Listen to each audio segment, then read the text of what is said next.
Hi, Dave. How's it going? Good. Good. Nice, Steve.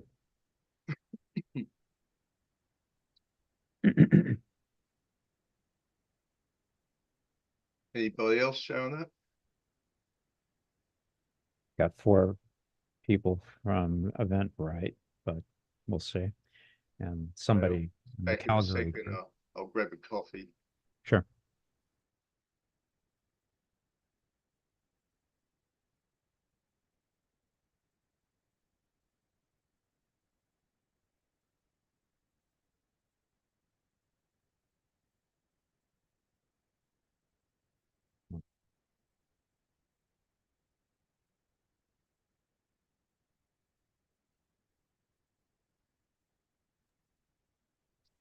I better not forget the mic. Okay. Mhm.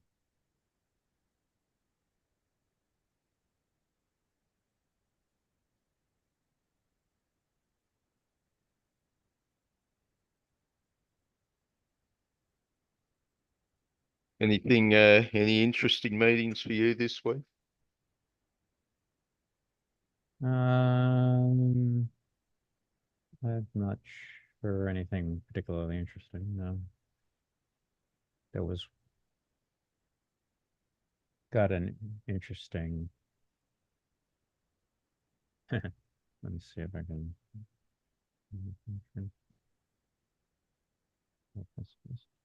Here, you see that? Now this guy RSVP'd to like 58 meetings, never showed up to one, and like 2 years ago. And so I gave him, hi, having any difficulties? And then about a couple months after that, you RSVP to events and you never attend. Anything I can do to help? This was 2 years ago. Oh, no, yeah, July of last year. And then one day he RSVP'd to three meetings at the same time. And I said, I will give you the registration info to one of them. Which one do you want? And he didn't respond. And then I said, I'm getting the impression you're not actually serious about participating in the group. And then this past Monday, I think it was, he RSVP'd to an event this Wednesday. And after 58 times, I said, I'm letting you know if you do not attend the meeting, I will remove you from the group. And here's what he responds with.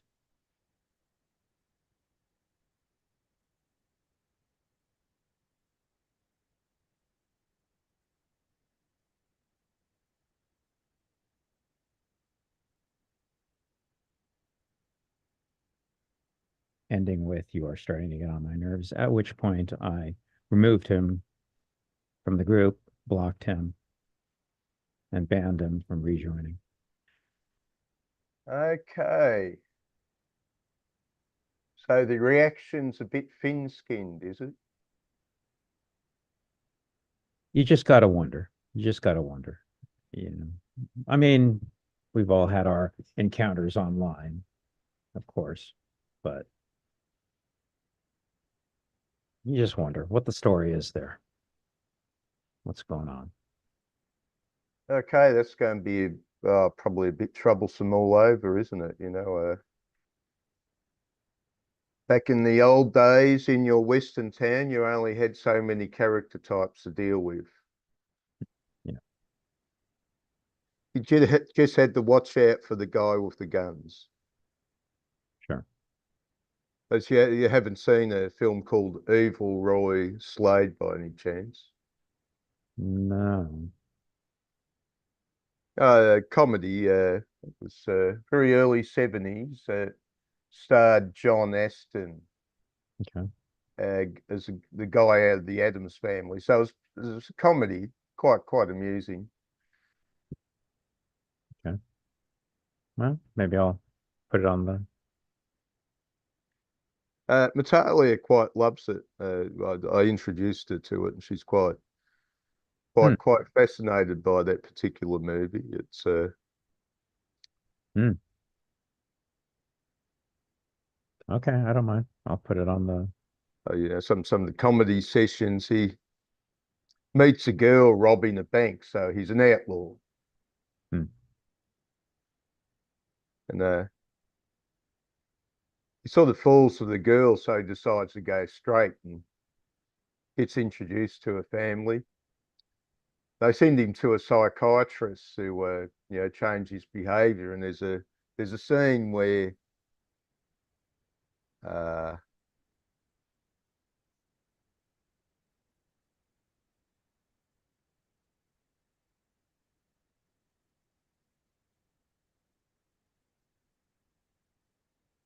Natalia is finally awake. Yeah. A bit late in the day for Melbourne, but there's a scene where he's with a psychiatrist, and the psychiatrist is trying to get him to take off his guns. It's like, he's psyched up.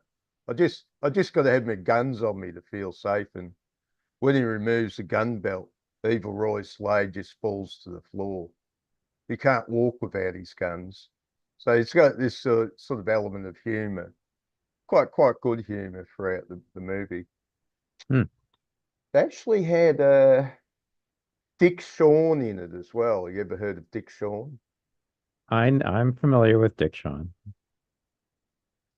Yeah, they hired him as the unbeatable sheriff to doing Evil Roy Slade, and of course in the end you're rooting for Evil Roy because somehow the forces of good, there's something just not quite right about the forces of good, especially when they're Dick Shawn. He's a singing cowboy, so he's got a guitar, but he's got a rifle in his guitar, so he shoots people with his guitar. Actually, oddly enough, I just watched The Wizard of Baghdad with Natalia a few days ago. You ever heard of that film? That was Dick Shawn as a genie, 1960. Hmm. Of course, famously, he was played the part of Hitler in the first That's right. producers. That's right. Yeah.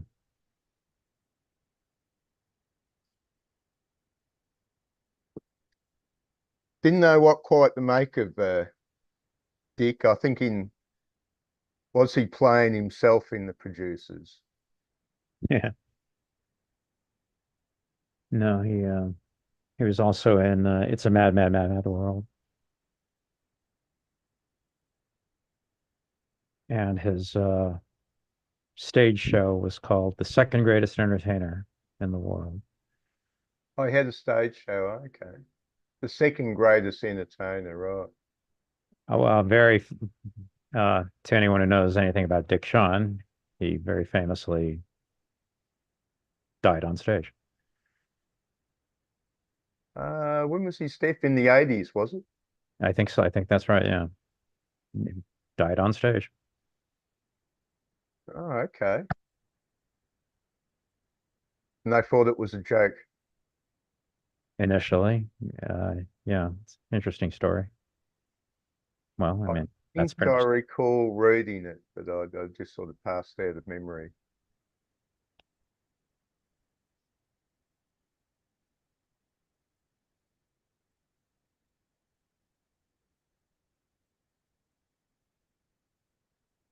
Okay, introducing Nietzsche. Well, I sent you the ebook, but think maybe you'd be better off with the PDF. So even though, Yeah, yeah, I have seen the illustrations before. I just checked up next week's. it was actually in the very first volume of Graphic Canon. You remember all the way back then. I mean, I think it was like a five page excerpt. So we've read that all the way back in the first volume of Graphic Canon. But this is the full thing for next week.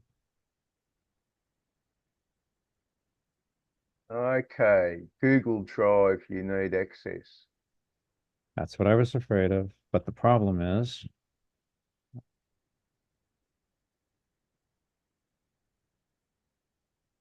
I'm not getting to it. very quickly. There. That's much better. Thank you. Okay. Now go here.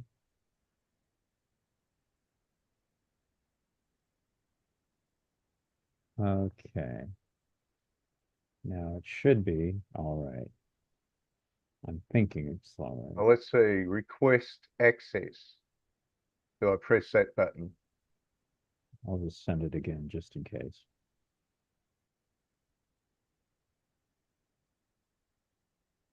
Okay, radio. Oh, I sent the link again. So that should but it should be okay now. It should be okay now. Okay, introducing Nietzsche. That's right. The chat. Yeah, that's when you have to bring out the long cane and rack my fingers. Only trouble these days, of course, students who get their hands racked with canes join terrorist organisations and blow up the teacher.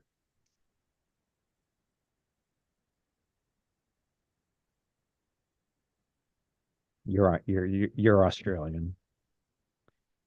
I'm never going to expect correct pronunciation from you. No, actually, yeah, well, of course, that is my, it's reading the words in a certain way. If I start correcting pronunciation with you, I'll never stop. So, Okay, I've called up to Watchman number 4. yeah, okay. Yeah, it's getting interesting as it goes along, I think.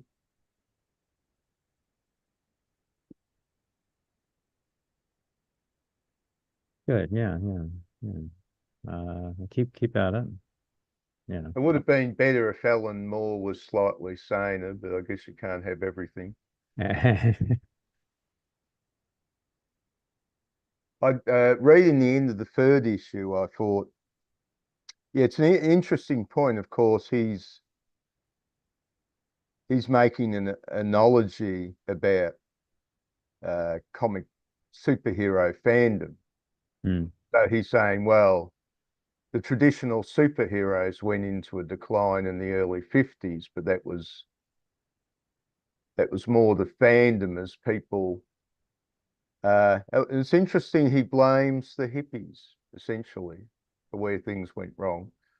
But the old superheroes were the traditional values, and along come the hippie generation, and they're rather cynical, you see, of the old traditional values. And so, of course, by the 60s, of course, famously, we have the Batman series, which treats it all as a joke. Yeah. It's gone from, say, the 50s Superman, which stylistically was didn't have quite the production values of the 60s show. So it was a little bit quaint, but it believed in its story very strongly. So I remember watching the old Supermans that used to. I found it mind blowing, when you're a little kid and you watch the 50s Superman on the TV for the first time. It's just sort of, with the header, it's just sort of mind blowing. Hey, this guy can fly. Hmm. This Yeah. guy can do this. This guy can do that. Right.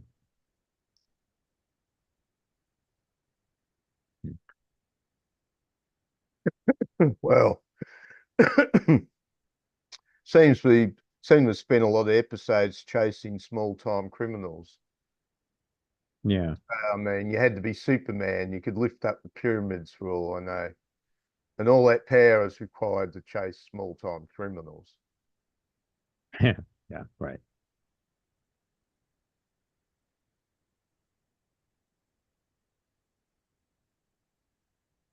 Okay, yeah, I went up the country last week.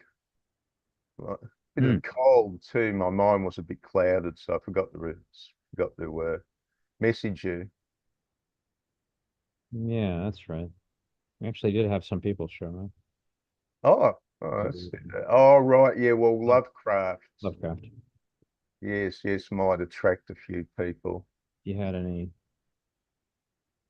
comments you wanted to make about that? Was thought the one by Ryan Oakley was probably my favorite.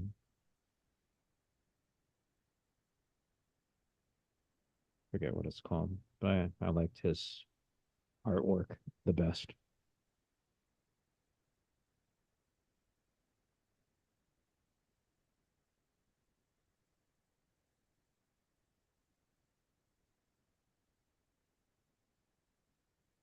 And also the Diary of Anne Frank, which I sent you. You can. Yeah, yeah, haven't done that one. I just checked up for the what was the issue with the funeral,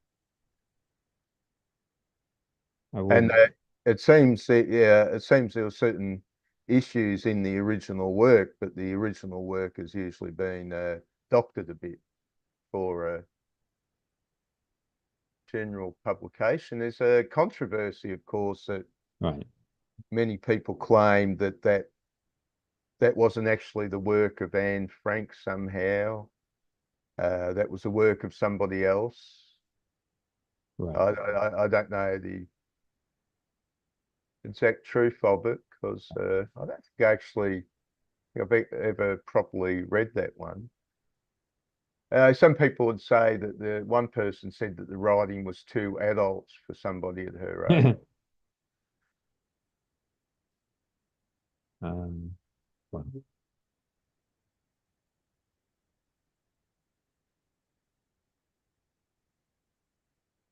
well, Okay, so which adaptation did you like in the? I think Ryan Oakley's one was the second one in the book, whatever that one is. I can pull it up. Hold on. Let me see. Oh, right, right. Shane Ivan Oakley, That's the one. Haunter of the Dark. That's the one. Yeah. Shame. Actually, I think the one I enjoyed the most was the Dunwich Horror. Oh, okay, okay. Well, that's Colbard. We've done Colbard's adaptations before. We're going to do more of his. Well, not the artwork. I think story-wise, I Yeah. preferred that one. Well, yeah. Well, Lovecraft is always going to be Lovecraft.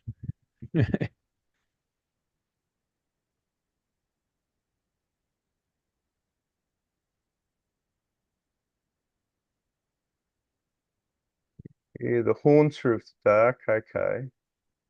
Oh, I see. Right, right. So he's got a particular illustration style.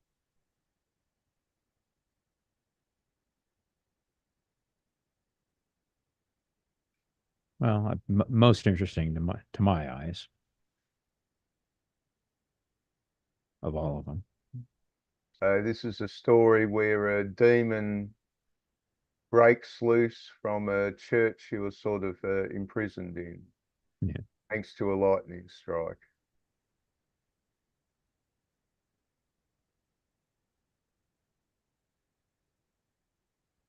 Shane Oakley, not Ryan. I say that to see if the AI summary will pick up the correction. Attention, AI summary, intelligence. You're not It is one of those Shane results. Oakley, not Ryan Oakley. Let's see if it picks that up. Oh, I'd imagine it would, wouldn't it? I'm reminding it that it's not Ryan Oakley, it is Shane Oakley. There's a third participant here, the AI summary device. It summarizes every meeting I do. So Oh, I'm, okay. I'm, I'm cu- I've sort of Oh, been, so it's listening in, so to speak. yeah, I'm sort of like curious to see what it does and doesn't pick up. because sometimes it's very good and sometimes it's very inaccurate, and I'm just curious. So wonder if I correct it like that. Well, I think Rick was making the point that as regards these AIs, the general ones have their limitations. If you've got one geared towards your particular subject matter, it's a much better deal. Yeah. But your course would be using a general one of some variety. Well, this is, yeah, Zoom provides an AI that summarizes the meeting. And I wonder what it's going to do now that we're talking about it in the meeting. I wonder what it's going to say about that.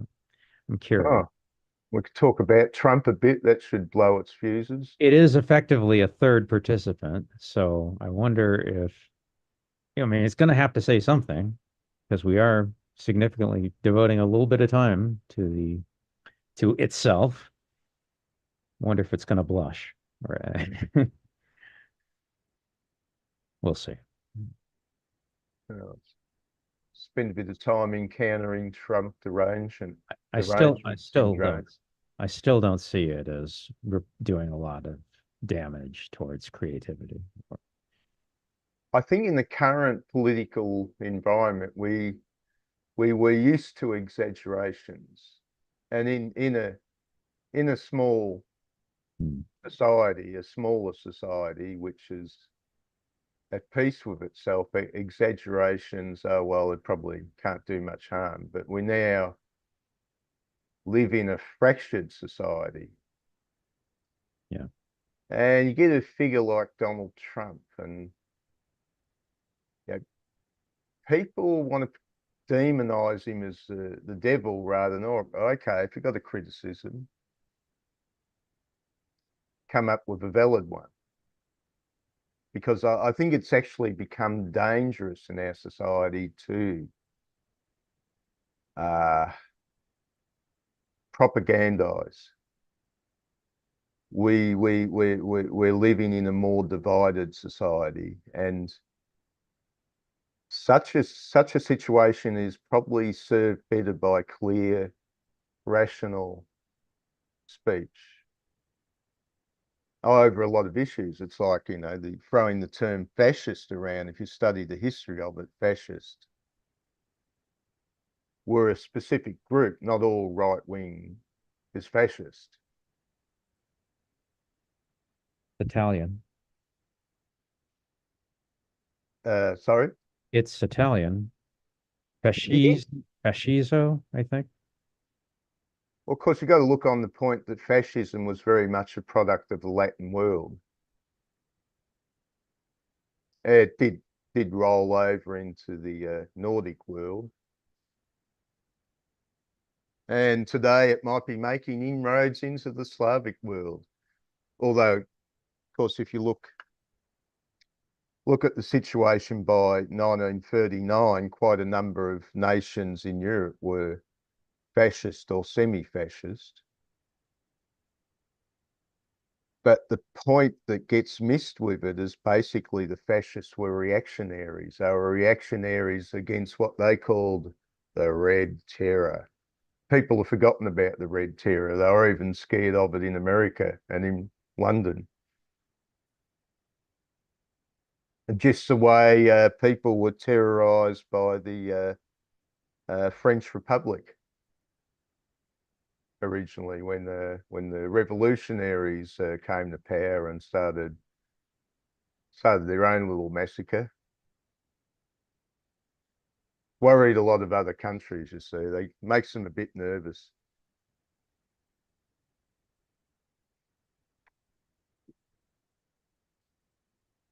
I don't know, it's doing my head in, humanity. I'm trying to figure them out a little bit, and I have made some small bits of progress.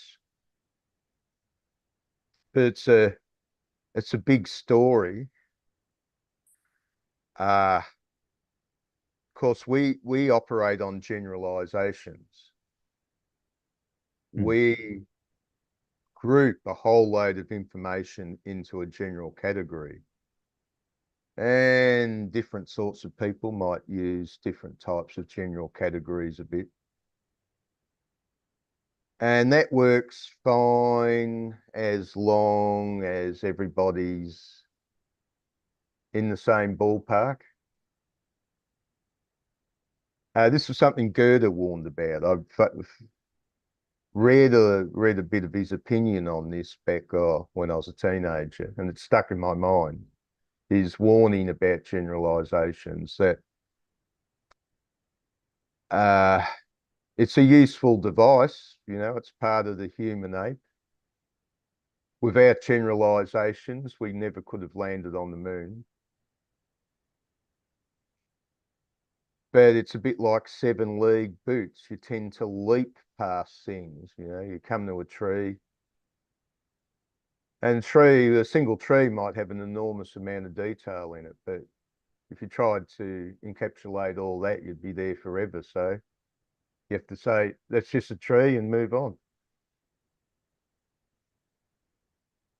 Of course, I've expressed that in the Kenneth Smith meetings, haven't I? That might have been part of the conundrum with Oedipus. That he had the smarts. He was the new axial age rational thinker who was smarter than your average Greek.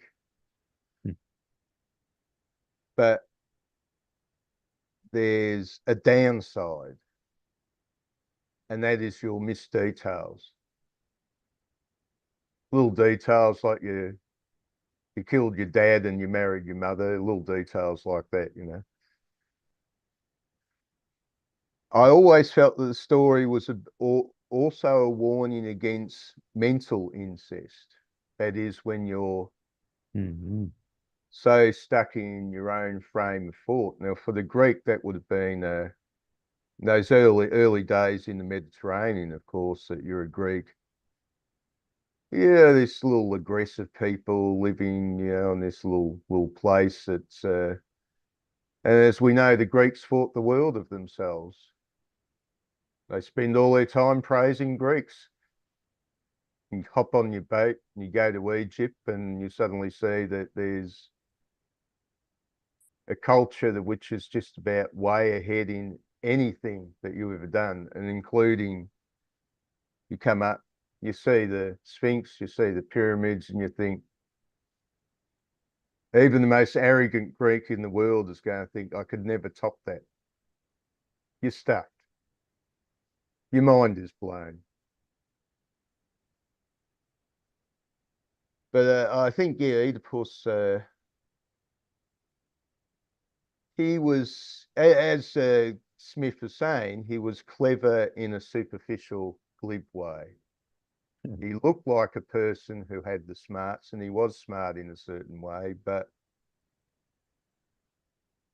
he missed details. He was blind to things. That's the paradox, of course, that if you have two good eyes and you don't use them to see something, then you know better than the man without eyes. Right.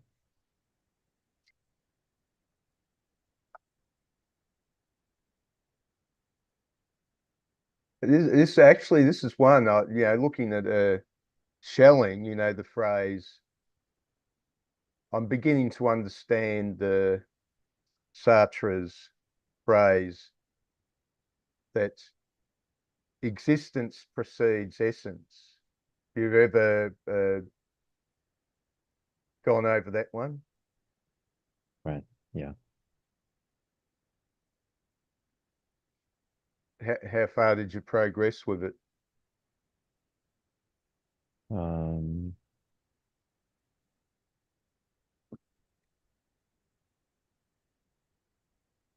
well, it's just it's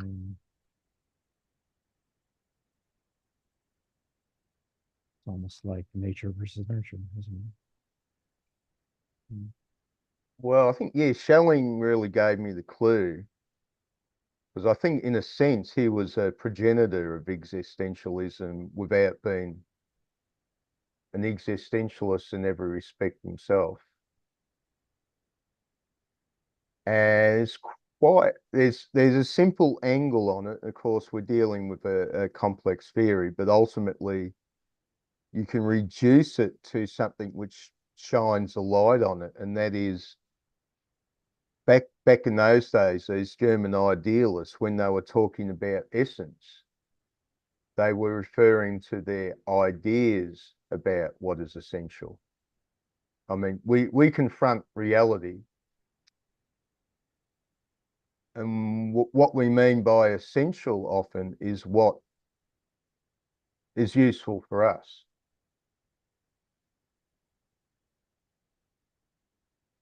So our when we look at reality and pick an essence, when we look at existence and look for an essence, it's something created by our ideas. We have an idea of essence. So you could sort of say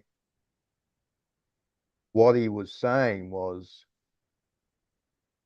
reality, existence precedes ideas, essence. Ruth, does that suddenly shine a light onto it at a simple level? Well, Well, what the rationalists are saying is their mental contraptions, their set of values, their set of ideas, can predict existence. Oh, Ruth disappeared. She must have been an American. They're always like that. Ah, Natalia's finally woken up. Ah, kept tossing and turning last night in bed, woke up very sweaty. Yeah, she's sort of trying to get an assignment done, her teaching assignment, and got her worried. She has this, always goes back to this bad habit of staying up late at night and getting up late. And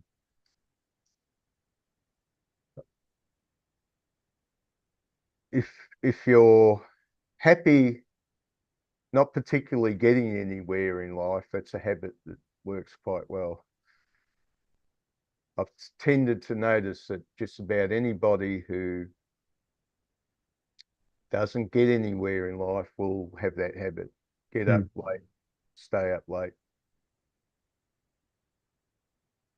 And if you're trying to get to grips with learning and living in the conventional sense, yeah, it probably pays to get up early. Of course, if you believe in yin and yang, there's an excess of yin force in the middle of the night, and in the middle of the day is dominated by the yang force.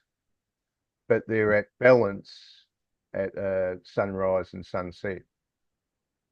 It's like she prays to her Chinese gods, and I said, well, this is Chinese philosophy that possibly the best time to pray to your Chinese gods is either at sunrise or sunset, and that'd probably go to anybody with a set of gods. This is when the forces are in balance. Hmm. This is going to be the time when you're going to get probably the best ideas. It's like this guy, Rudolf Steiner, I studied quite a bit, that he, as a philosopher, if he had just stuck to philosophy, he might have been more respected today because sometimes he wasn't too bad as a philosopher. And it's one of the things he said about staying up late, that he was taught that if you want to get up with the worst plans and the worst ideas you can ever come up with, do it in the early hours of the morning. You'll come up with the most screwball ideas you could conceive of. It's because your lowered level of awareness means that your really dumb ideas will look good. So he said that's the absolute worst time of the day to make decisions is in the early hours of the morning. He brought up an example which is most interesting because he was a personal friend of the German chief of staff, von Mock, when the war started. And he said they made the decision to attack France and the Low Countries in the early hours of the morning when their level of when their wits were at their lowest level. And you look at that and you think, they sort of thought they could wipe out France and Britain, and then they could go and deal with Russia. But it was actually Russia was the weak link. They went and attacked the strong links to make things worse for themselves. That's a little one from the wisdom of Rudolf Steiner, I suppose. If you took out all the good stuff and threw away all the bad stuff, it might be interesting. Yeah. But it's surprising because I gauged a guy, and I'd have to say probably had an IQ probably around 150 at least, if not more. But that doesn't stop you going to the crazy end of the spectrum. In fact, as they've pointed out, as was taught to me in primary school, or was it early high school, that genius and madness are very close bed friends. In other words, people with high IQs have a greater capacity for living in a fantasy world. And this is a great advantage of a low IQ. You tend to see things which are there rather than things that are not there. Because if you look in terms of, Darwinistic survival, why, if high IQ was such a bonus, everybody would have high IQs. But perhaps not. Well, I think, what was it? Idiocracy, you must have watched that, I assume. Yeah. Well, that was its point, that people who think too much maybe don't breed. Well, that's knocked you out for starters, hasn't it?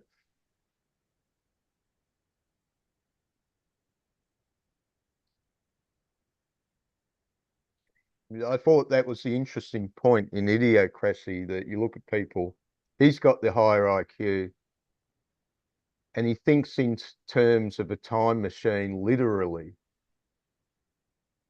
whereas his dumb friend, of course it's an amusement ride.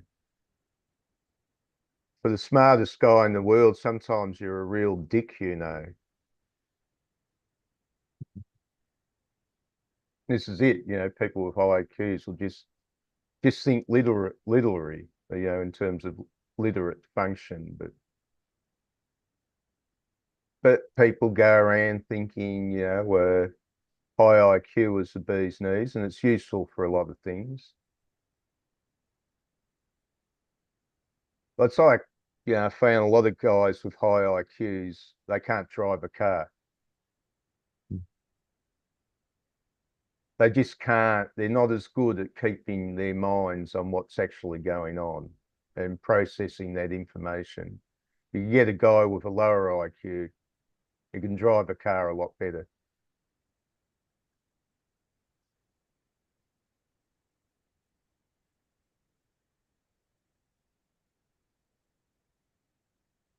Let's see, we'll better go back to the comic. Where are we?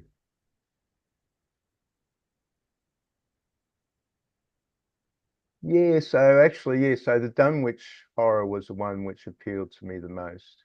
I mean, Hmm. this guy's handling what's a little bit of a complicated story rather well.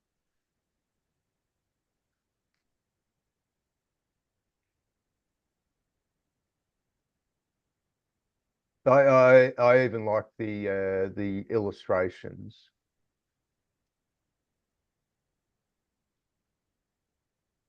I have seen the movie. I assume you've seen it, of course. That had, I assume you've seen the Dunwich Horror, the movie. What was the 1970 movie or something like that?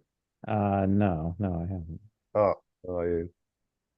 Probably weren't hanging around at late night TV at the right time. Sure, sure.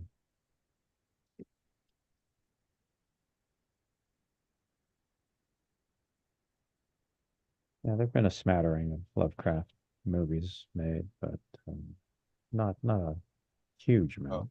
I'll just go and check the door for a second. Yeah, sure.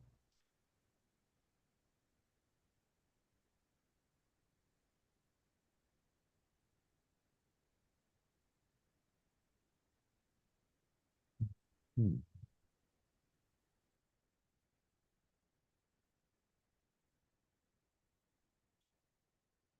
No, it's just a gate swinging around. I left it open. There's a repairman coming around. Picks up one of the back fences, but he's going to do it from the other neighbour's property. There's some very bad windstorms in Melbourne about a month or so ago, probably caused by global warming. We didn't have weather before global warming. Did you realise that?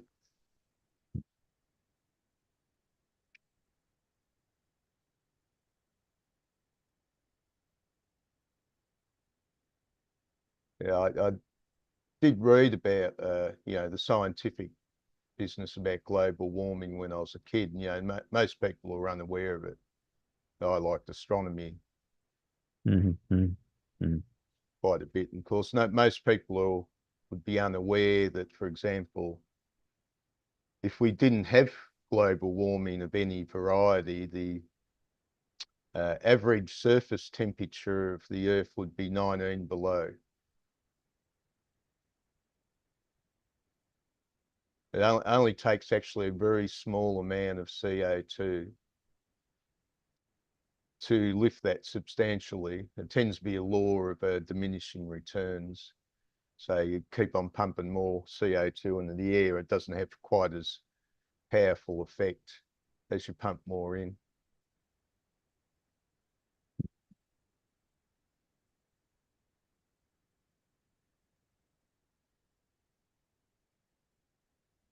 Right, Dunwich Horror, the movie.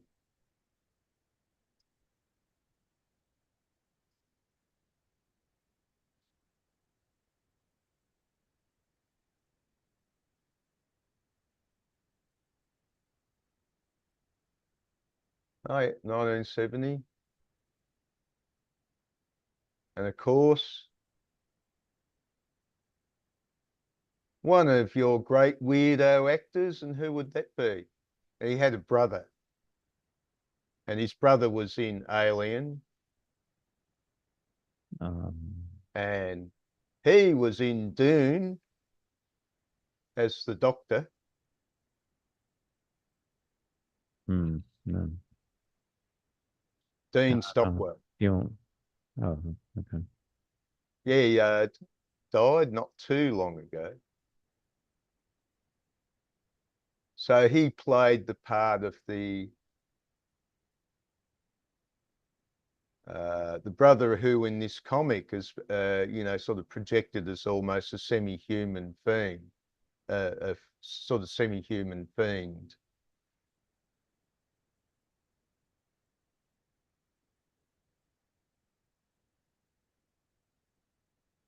So, I wonder how much, I can't quite recall now, but how much of the movie reflects Lovecraft's original story.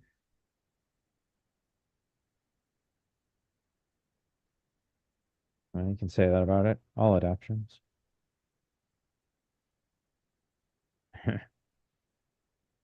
Sometimes they're very faithful, and sometimes not so much. I did watch a series where he in Quantum Leap. Did you ever? You must know that name. Quantum Leap, the TV show. Yeah, yeah. So he had Scott Bakula as the leaper. It was a Yeah, I remember. I think I watched an episode or two. little bit of a copy of a Irwin Allen show called The Time Tunnel. Right, right. It's interesting to compare the stuff because Dean Stockwell and Bakula come across as what more your politically correct world likes, whereas you look at the Irwin Allen stuff as Wagnerian. You know, we'll still with the Wagnerian romanticism in the prior to the era of the growing PC and woke. And that romanticism was a heroic, you know.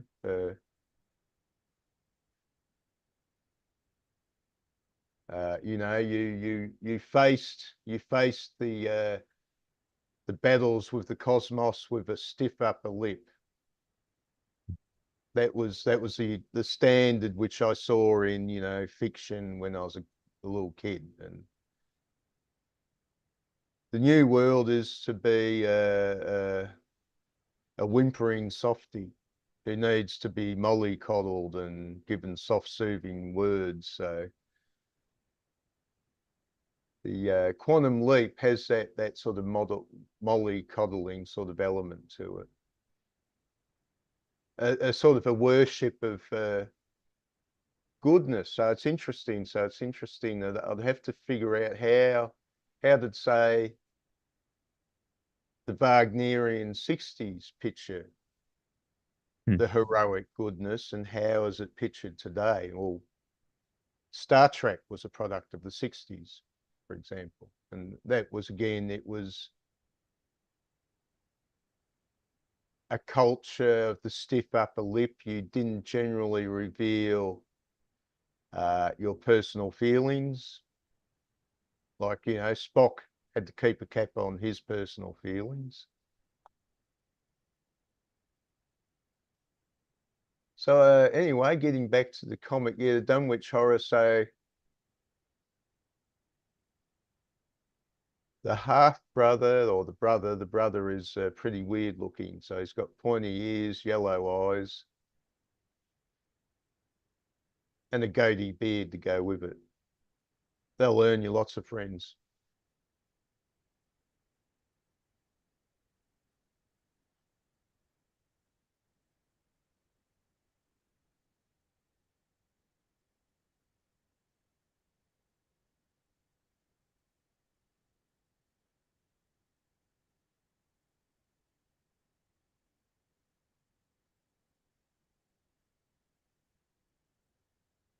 And so he had a fascination for the occult. Oh, that's our friend Alan Moore, who's probably got an excessive fascination for the occult. I sort of read a little bit of stuff when I was a teenager and decided I had better things to do in life. Yeah.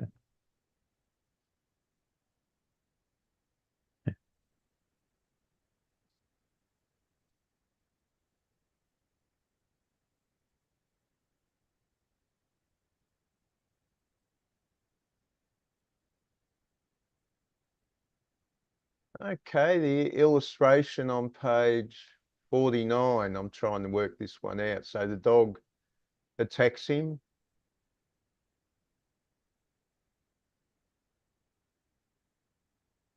It seems as he's been dismembered, there's the image of a Cthulhu there in the remains of his body.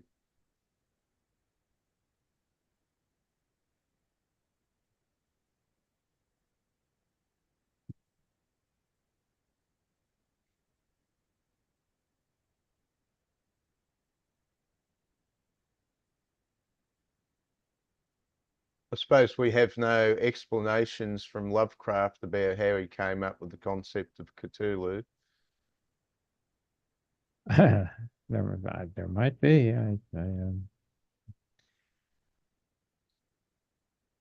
far from a Lovecraft expert. Yeah, be interesting though.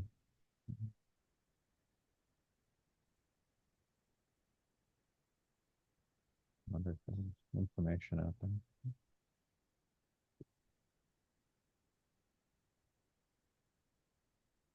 Okay, the monster escapes.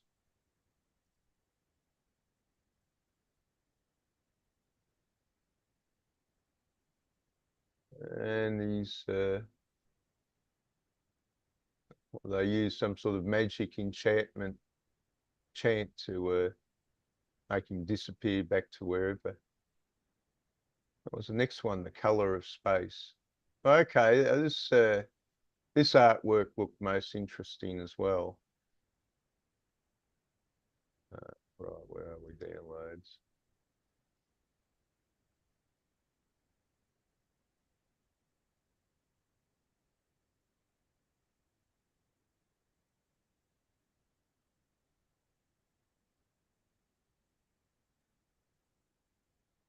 Well, there's a lot of different things said here about how he came up with Cthulhu.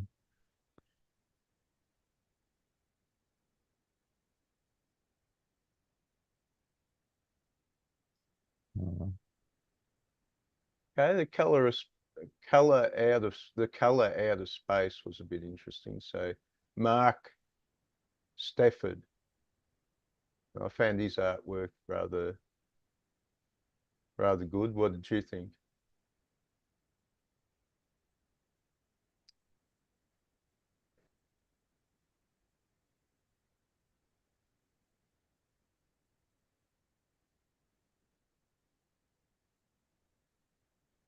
mhm.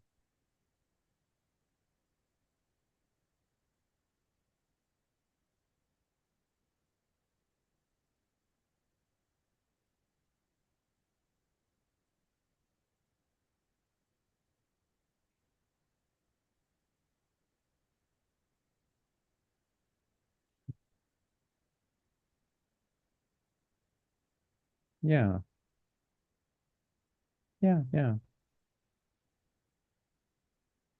yeah. Not my favorite, but yeah, it's all right.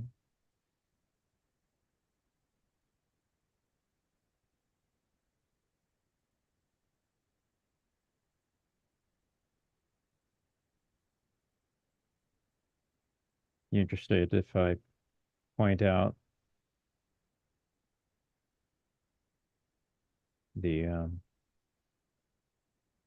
adapter of the shadow over Innsmouth? The The next one after the color, the shadow over Innsmouth.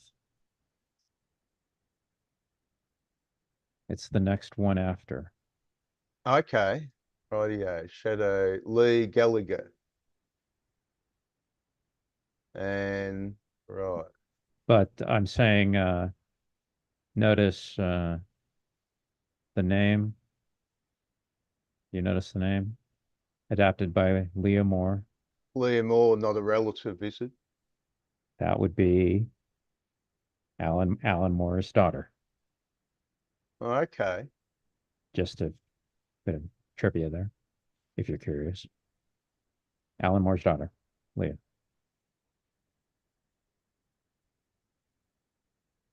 If you're curious.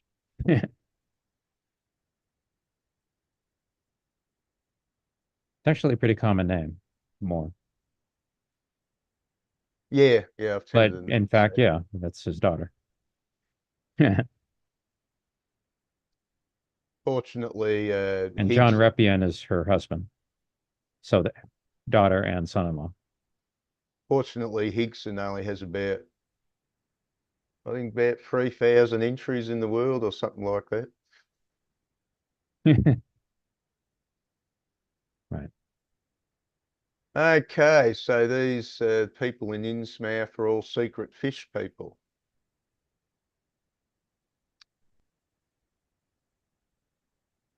We'll be coming back to this one more than once. more than twice.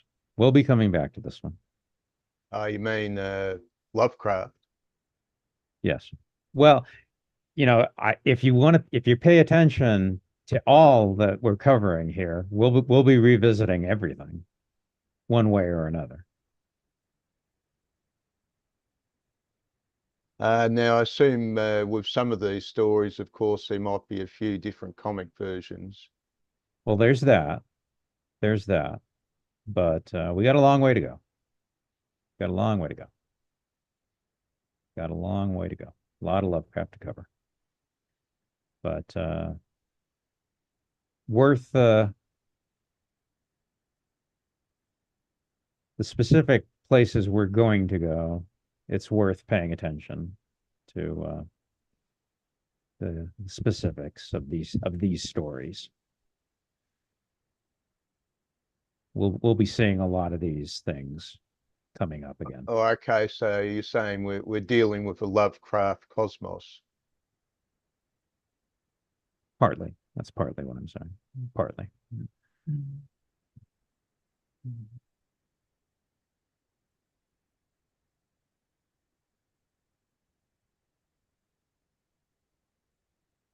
I remember there's somewhere I read that Edgar Rice Burroughs Yeah. was amazed that there was actually money in all this crap fiction. So he thought, well, I might as well write stuff myself. Right, right. There was a person with their head screwed properly on their shoulders. What do you say? Yeah, pretty good racket if you can pull it off. Yeah. Well, I did read the Venus series. It's oddly enough, I didn't read the Mars series. Hmm. And when you're about 12 or 14, which is the big time, they reckon, that's the height of your science fiction appreciations when you're pre-pubescent teen or something like that. Hmm. Yeah. Hmm. That's been pointed out. Yeah. Okay, rats in the walls.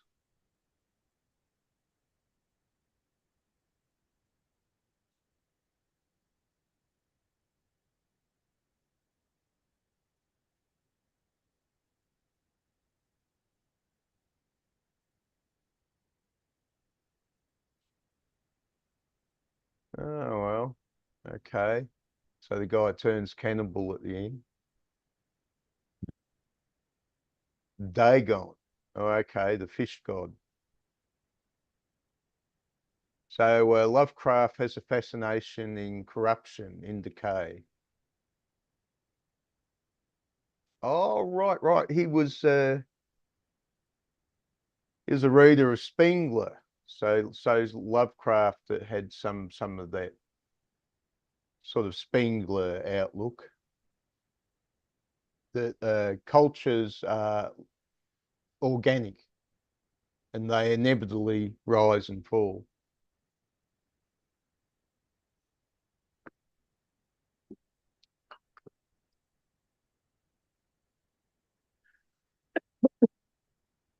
Of course, Spengler's point, wasn't so much that we're seeing the fall of Western civilization, but we're seeing the beginning of the end of the beginning. The bright days of Western civilization are behind us now. The bright days of America are behind it. What you're getting now in America is the new normal. Hmm.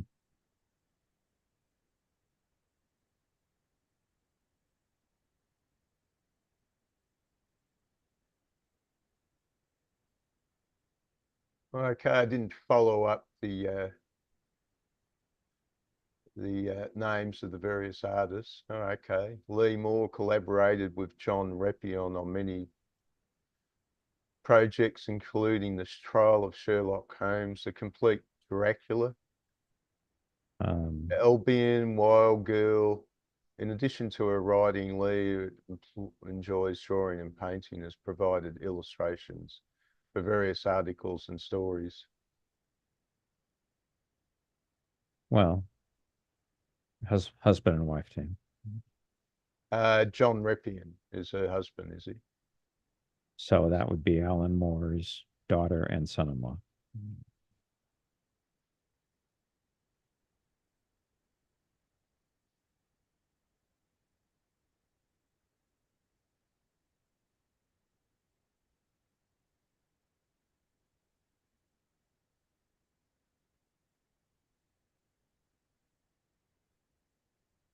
Alan Moore has written prose prose books,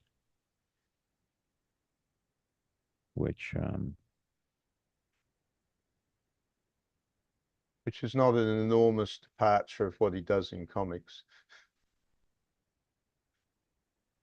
well, So his career was built on his prose. He's not an illustrator himself. So. he's not known as an illustrator. He has done illustrations for some of his comics, but certainly not his main claim to fame.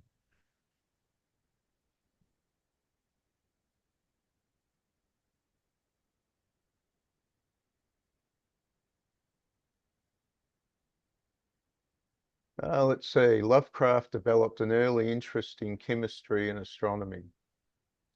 Mm. Although his sickly disposition and a history of night terrors prevented him from completing his schooling. Wonder if he was a bedwetter. Yeah. Periods of nervous breakdown and depression followed. So he's born to a middle-class family that fell on hard times.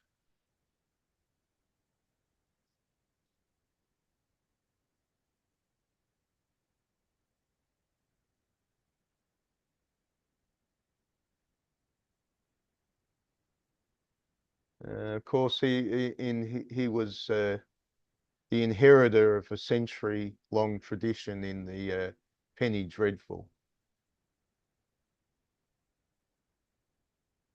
Sure. Edgar Allan Poe.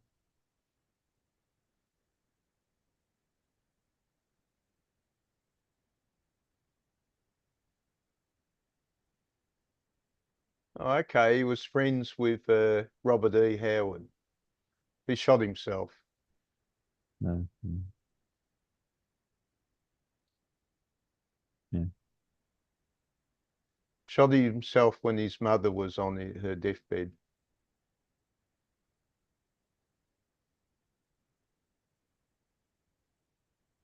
Yeah, I have read a little bit of Howard, and I remember in the science fiction club, you know, the Conan books had a huge amount of fans, but I just didn't find the Conan stories that inviting somehow. But I read other stuff of his, and I thought I was quite impressed. Where his characters were a little bit more realistic or something like that. One of my favourites is the passing of the grey gods. And it's based on a historical legend. That's the battle that Brian Boru, I think his name was, fought with the Vikings. And so he tells the story of an Irishman who's made a slave by the Vikings, but escapes from Iceland, gets back to Ireland to fight on the side of the High King of Ireland. Mm-hmm.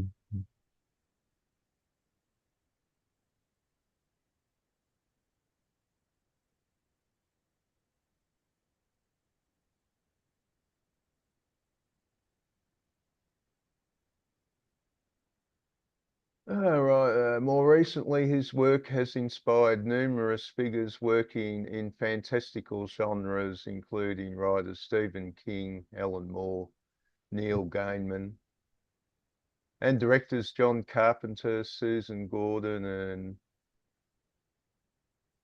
Gil Guillermo del Toro.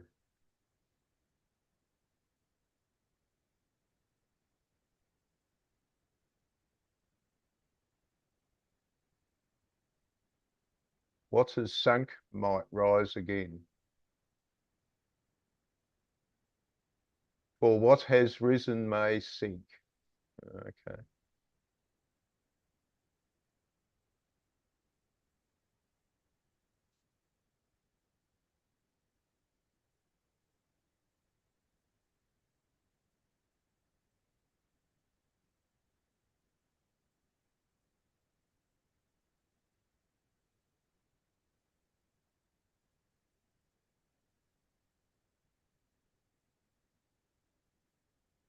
Okay, Sarah Lane, what made you bring that one up?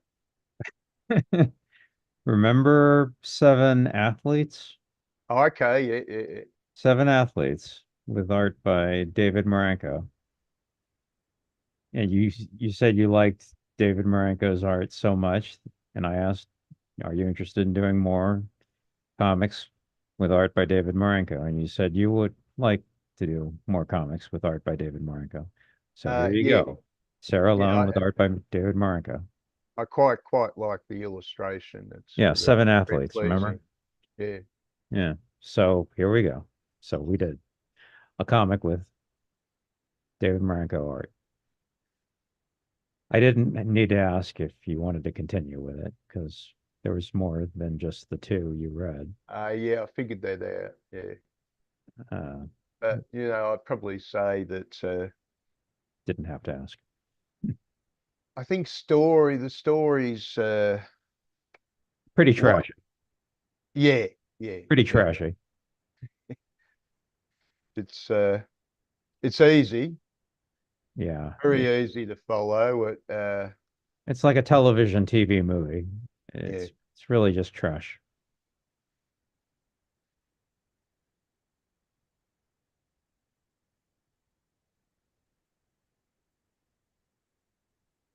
Probably somebody young and not so discriminating, I suppose.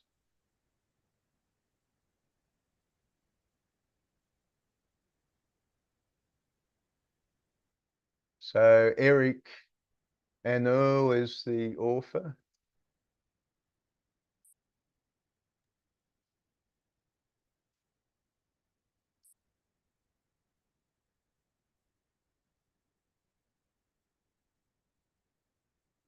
Oh, okay. So I assume the illustrator's French as well.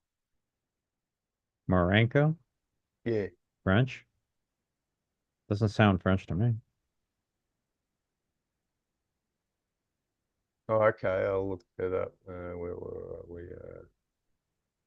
Uh, I might guess Italian, but it possibly Spanish.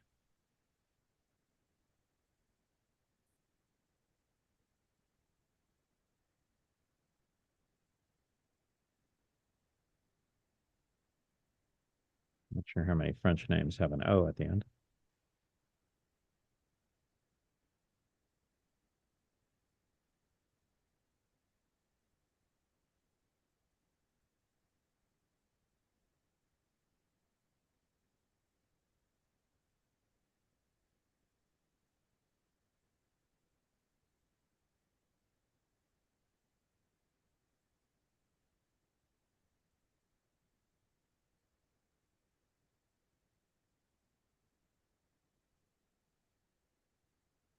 okay, 52 years old now.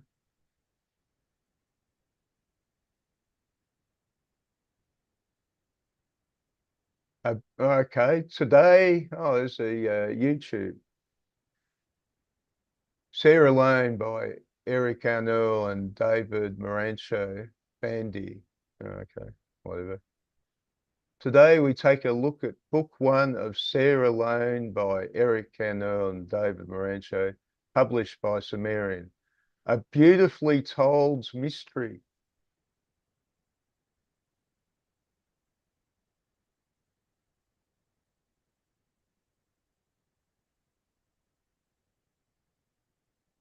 Hello. A beautifully told mystery about the death of Sarah's father and the mysterious treasure. Let's venture into the world of Bandy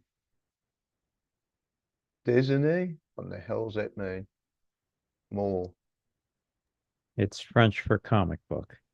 Oh, okay. Bande dessinée. Bande dessinée. Okay. Bandy Dessinée.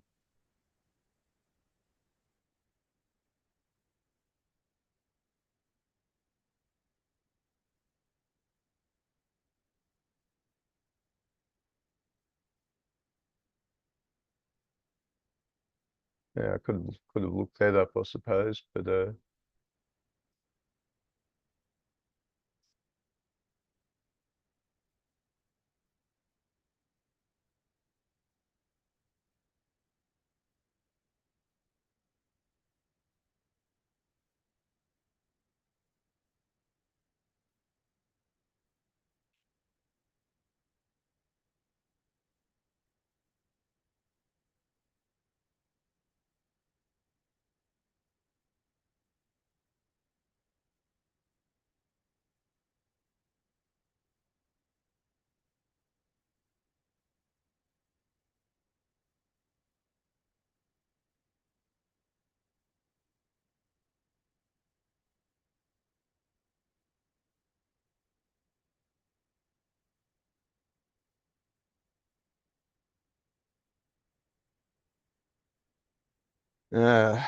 Taylor's going to go to the shops.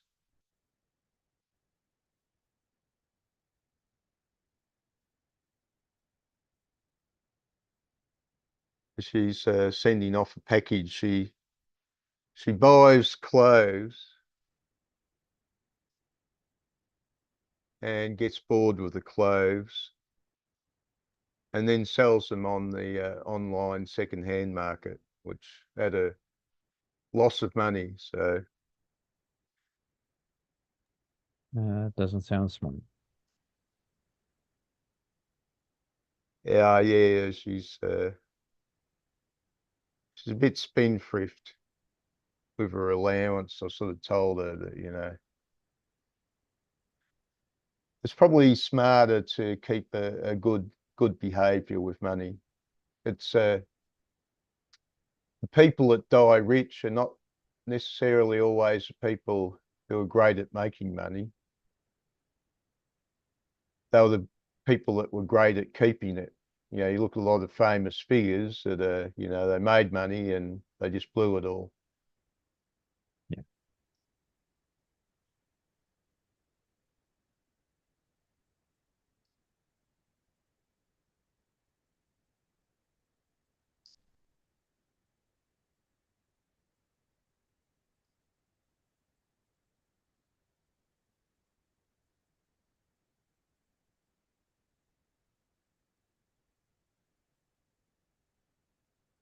Discovered a really good film critic if you have any interest in that.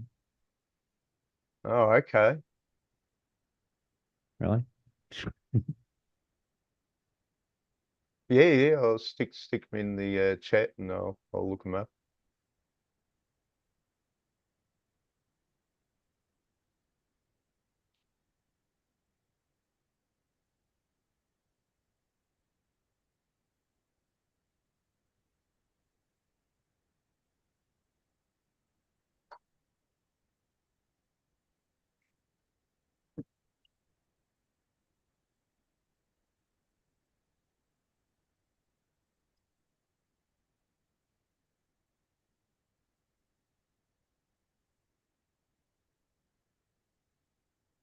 It's an ebook, but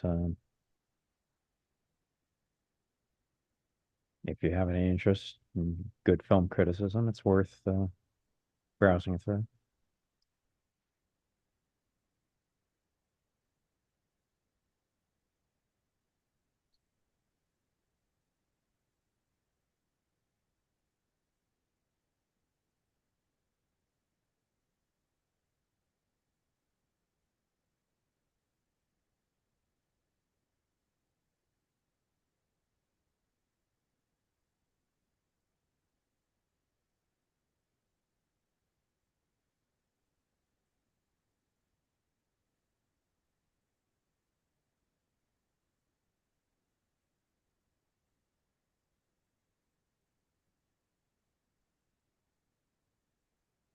Okay, an e-publish file. I probably might not have program on this desktop. An ebook viewer. I use Calibre.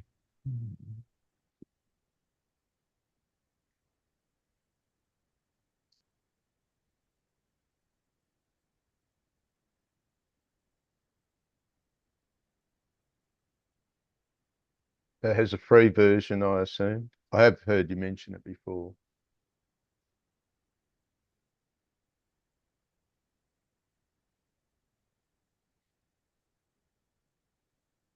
I think we've done ebooks. I mean, yeah, EPUBs before, so you must have some way to read it. Yeah, I think I used Sumatra Hmm. quite a lot.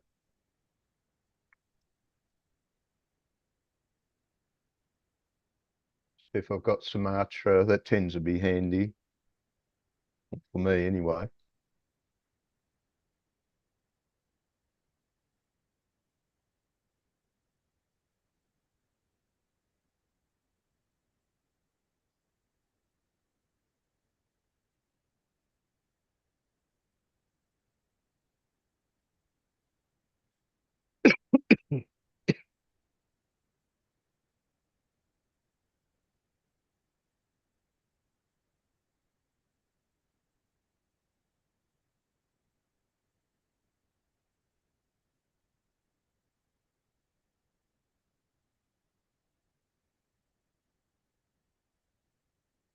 Let's see what we got. 64-bit, 32-bit for Sumatra. What should I go for? 64. 64, you reckon? Okay. You had to download Stellarium because I was looking for that comet, which I saw a few times in the morning.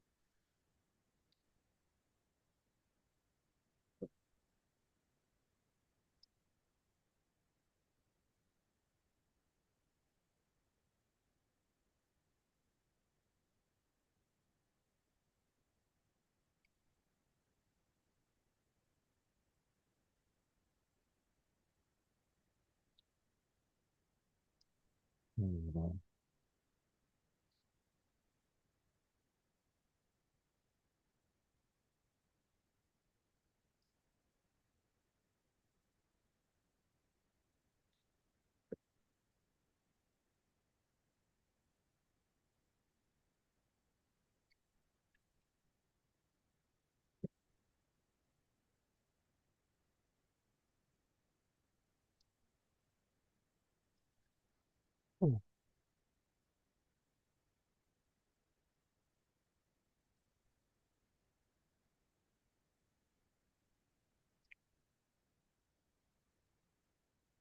The new biographical dictionary of film. Okay.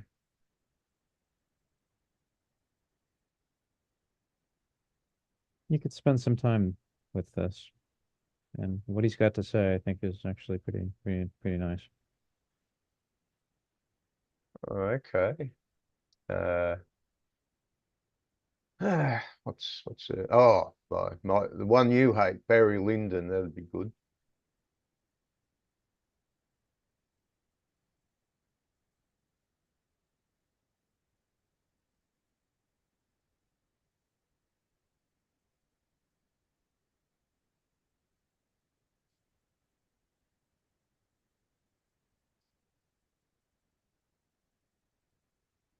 Oh, maybe I'll try Stanley Kubrick.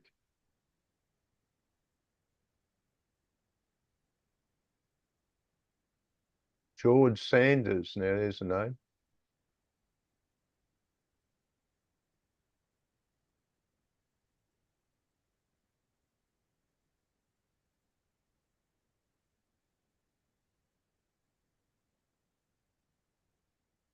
Oh, right. Better go for K. What am I doing? Kubrick.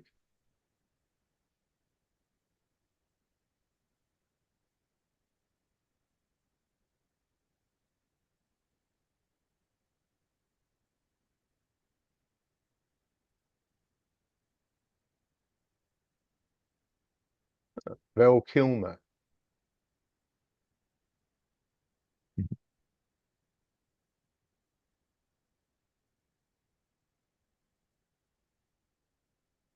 I rather liked him in what's it called?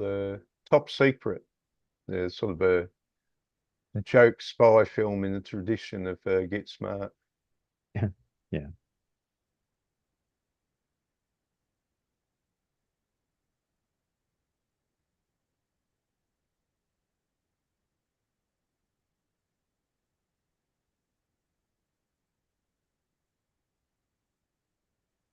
They're at the station. The Germans stop a peasant with a package. The Alsatians start growling, so they just take the peasant off and shoot him. The package contains dog biscuits.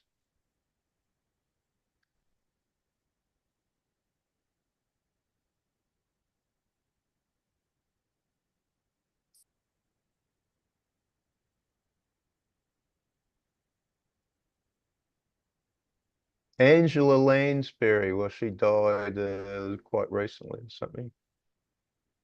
Um, Born 1925. She was Bed Knobs and Broomsticks.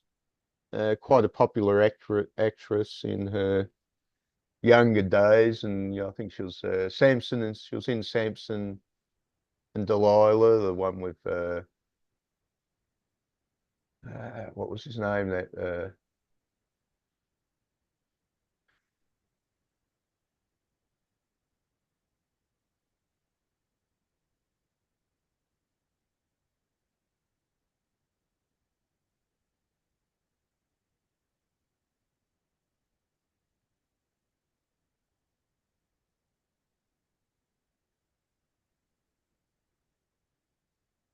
try the search function.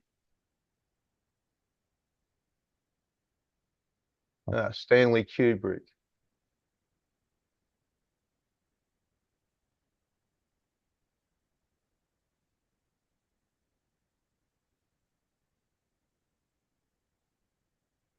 I was never that crazy about The Shining, actually.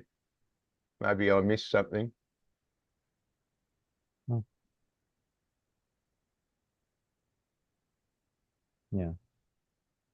The Shining for me is Kubrick's one great film, so rich and comic that it offsets his several large failures. So he's really keen on the one Kubrick film I don't like.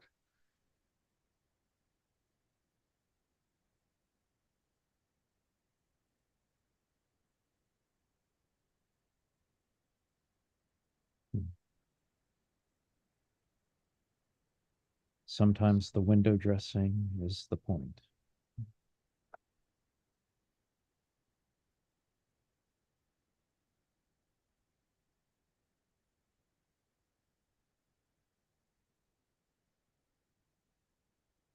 It didn't do Barry Lyndon, that's for sure.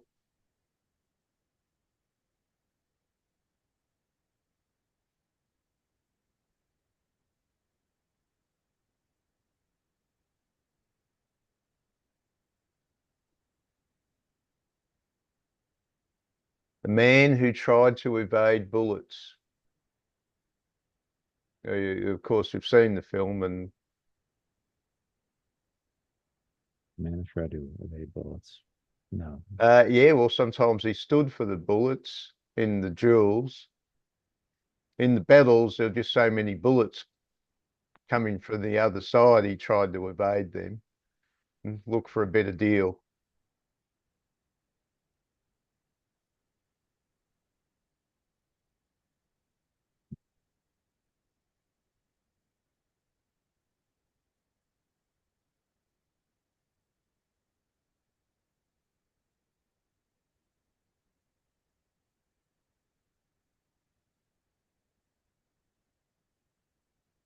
Okay, so very nice illustrations in Sarah Lane. Well, I would you like to put the Diary of Anne Frank adaptation for a future week or Yeah, no? yeah, sure, that's cool. You probably get a few coming to that one. All right then. Okay, they interrogate her father. He dies under the influence of torture. And so they bury his body vertically in the sand with his detached head put on top. Don't know why. I didn't look at the storyline that closely. Right, yeah. But it just seems a little bit ludicrous.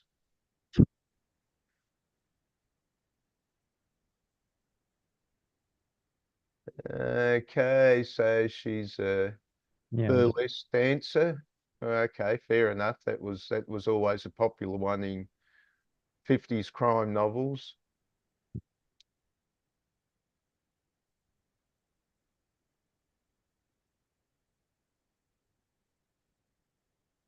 Okay, page.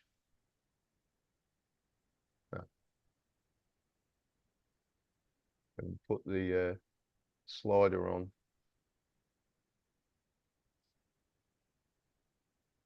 Page 9. So the cop comes up to talk to the manager and he's got a girl under the desk.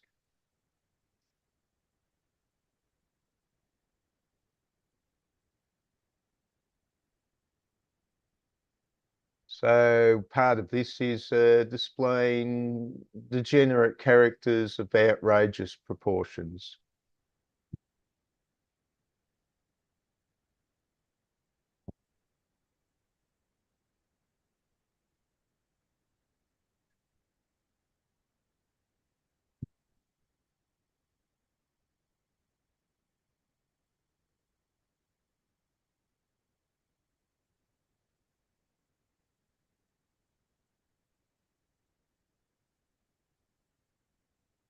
Okay, he's talking to a war vet who was a friend of her father's.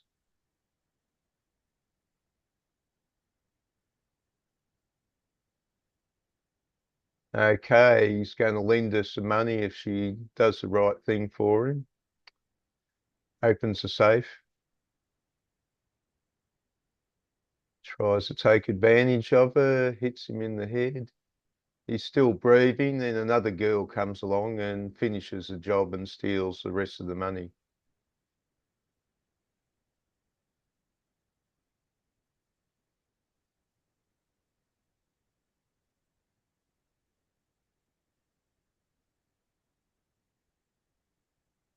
Oh, maybe that's believable, I don't know.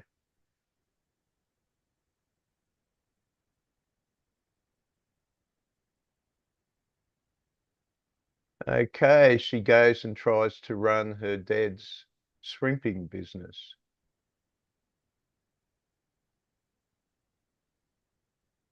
And her father wasn't impressed by her efforts when he was alive. And yeah, I don't think you tend to run a business too well if you haven't been acclimatized to it to quite a degree. So unrealistic.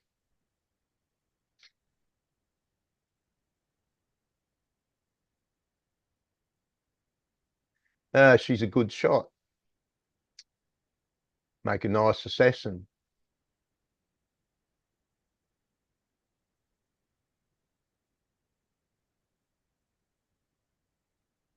as Rick pointed out, the only options are Duloy or Vanasoy, but not everybody is suited to be, but those are the only two options. So those who aren't suited to be can only be very bad, Duloy or Vanasoy. Sorry, could you repeat that? There was uh, Well, Rick has said that the only okay. two options are Duloy or Vanasoy, Okay, right, now I got it. but not everybody is suited to be Duloy or Vanasoy. But those are the only two options. So those who are not suited to be Dualoy or Vanasoy can only be very bad Dualoy and Vanasoy. So, okay. You're either a good slave or a good merchant. And if you're not that, you can only be a bad slave and a bad merchant. Well, that was Blackadder, of course. Blackadder, so particularly in the Regency storyline, was a person born of the mercantile class with the Dooloi, and that was Baldric, who can't go anywhere. Baldric could never evolve to be anything other than being a Baldric. And so he becomes the climber who, Blackadder becomes the climber who defeats the aristocrat, who's Georgie Porgy. And at the end, Baldric is holding Georgie in his arms after Blackadder has shot him in a duel. And you realise, of course, that there was a touch of innocence in Baldric and George.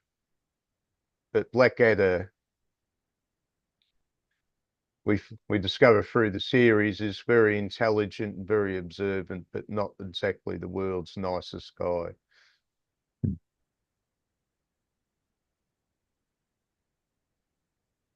And that's the revolutionary aspect where the middle class rises up to overthrow the aristocrats. Usually they'll say they're trying to help out the Dooloi in the process, but they're only there to help themselves.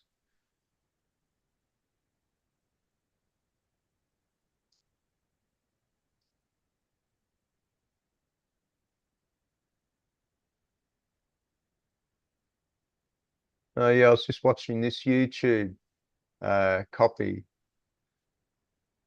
Against Meritocracy, the case for aristocracy. Oh. It's only short. Interesting argument. He's claiming that, with the world with aristocrats and the normal class structure is a world which knows its place. But the trouble with meritocracy is all the power rises to the top. And society becomes one-sided and unbalanced. And, well, look at Athens. Yeah, all the romantics think Athens was a jewel in the crown. And then you read the actual story and they were pricks. They did some great things, built some great buildings, with most of the Aegean donating to the cause, and massacred a few people. And weirdly tried to conquer Syracuse. But you really got to watch yourself when you're a small nation state and you think you can go and conquer another entity that's some distance from yourself, rather than somebody's farm that's right next to you.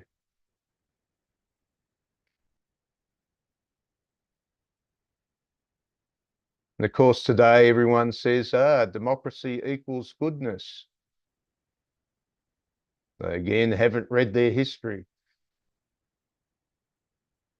And this is my observation. This will drive, I suppose you've come across, oh yes, you have, I think, George the Mad Marxist. I remember George. Ah, yes, that's right. He did come on your meeting, and David Miller describes George as naive.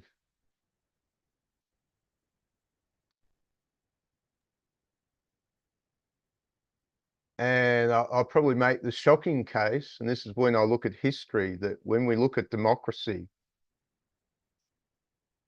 it's an invention of the middle class. And the purpose of democracy at its most positive is to protect the property of the middle class from the king. And democracy can be quite successful. And certainly Athens was very successful. So there's this sort of mercantile democracy aspect has its strong points. Look at America, mercantile democracy. England, when they threw the Stuarts out, mercantile democracy.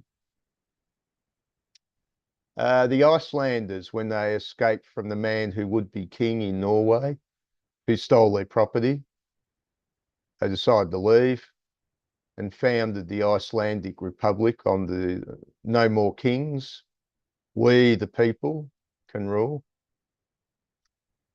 And they have a period of relative success. And from a mercantile standpoint, they can be very successful. But eventually, as the Greeks said, democracies turn into oligarchies, and the oligarchs start fighting each other, which, of course, is exactly what's happening to America right now.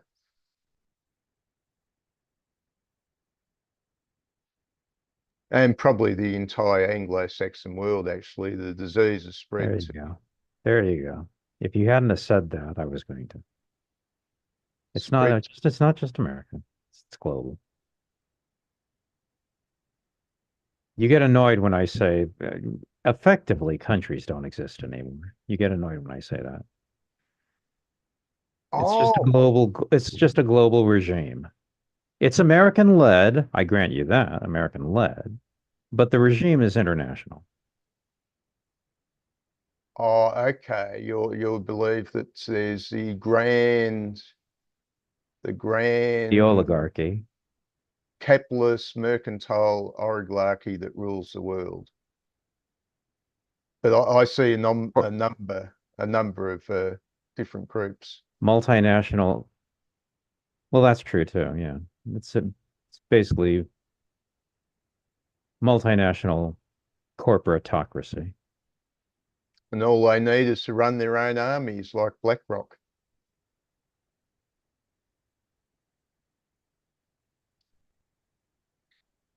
I think even though I have right-wing tendencies, I see a danger when the state starts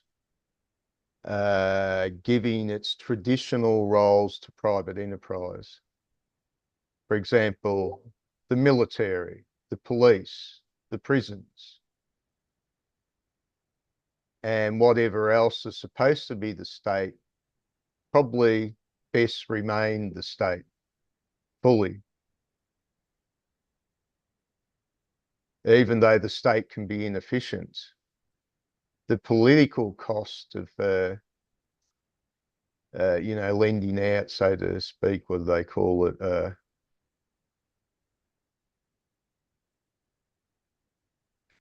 Putting, like getting private enterprise to run the prisons might be monetarily good, but politically dangerous.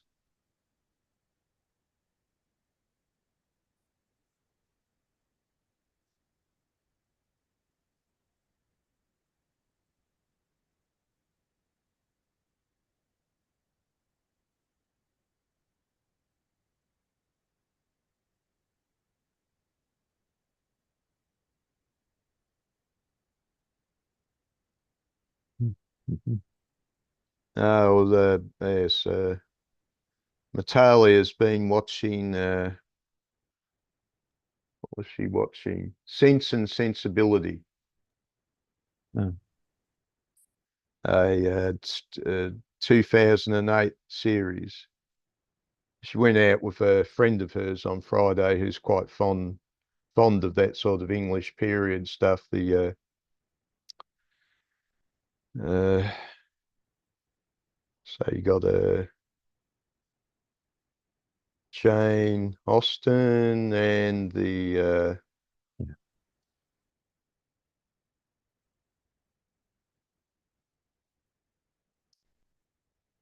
the Bronte sisters, and they were all the children of pastors and generally girls that never married, and so they kept on writing these crazy romances where just the perfect guy happens to come along, but not always. So I think, yeah, the worst example of that was Jane Eyre. So, Yeah. sort of this ridiculous idea of the impoverished servant girl who will find herself a rich husband, which might have happened in America actually, but probably not in Britain too often.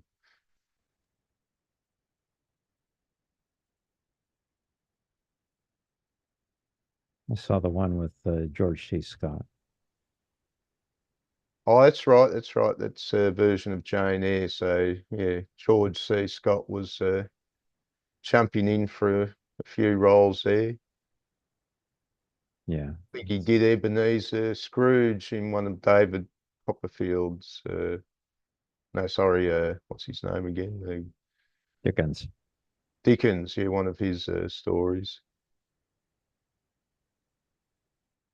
I rather liked him in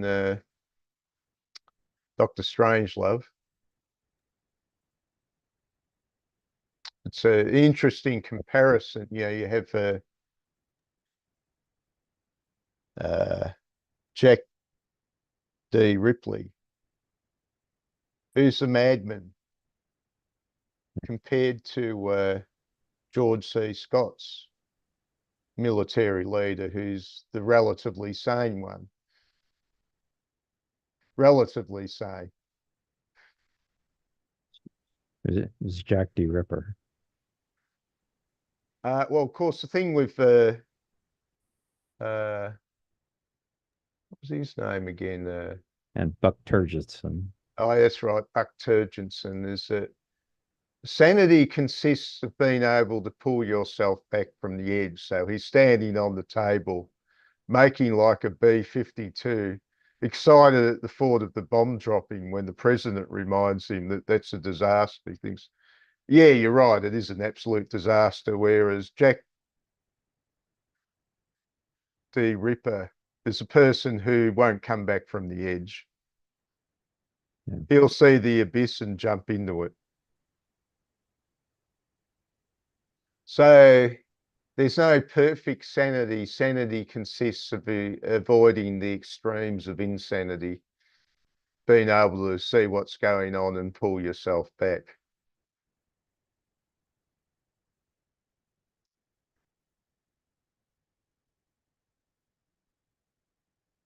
So I see you quite like Doctor Strangelove as one of your favorite movies.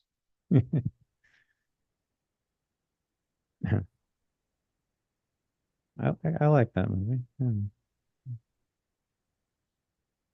And of course, the big winner is Doctor Strangelove himself. He's escaped from Nazi Germany only to rebuild his vision of the perfect society. And did you know, I think I might have told you this before, but which famous TV series, for one of its major characters, copied Doctor Strangelove?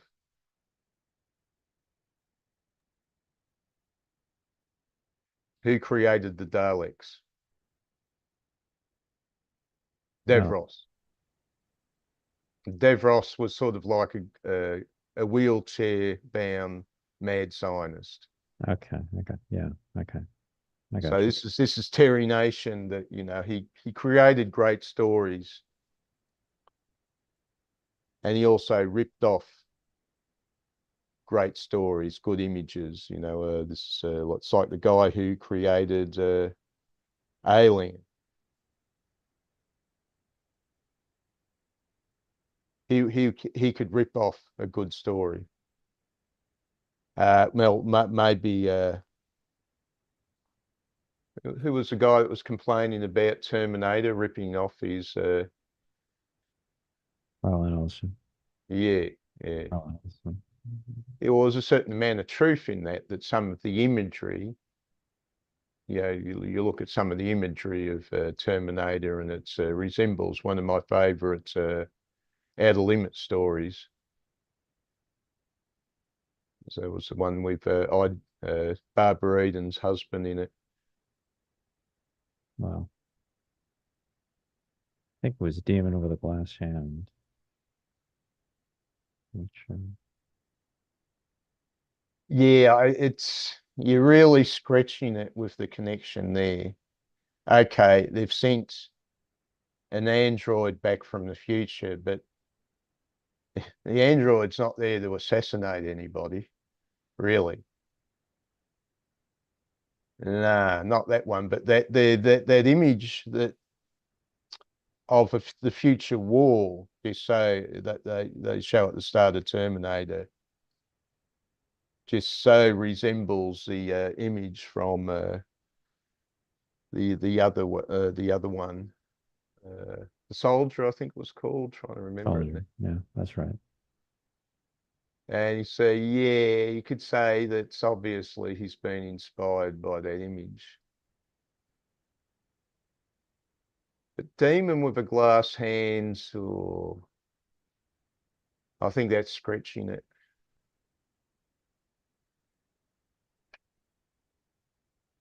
Well, he made himself enough of a pest that he got the acknowledgement in the movie. Yeah, I was at a book signing with Harlan Ellison once. So, I was the one person in the room that pissed him off. okay. I think I could add that to my fame, couldn't I? The resume, pissed off Harlan Ellison. It's only the greats. That's I'll be, in the Hall of Champions. Mm. People have pissed off Harlan Ellison. Well, he called me snotty once. Oh, right, you're in the Hall of Champions as well, I see. Snotty. Coming from Harlan Ellison. How about that? Snotty.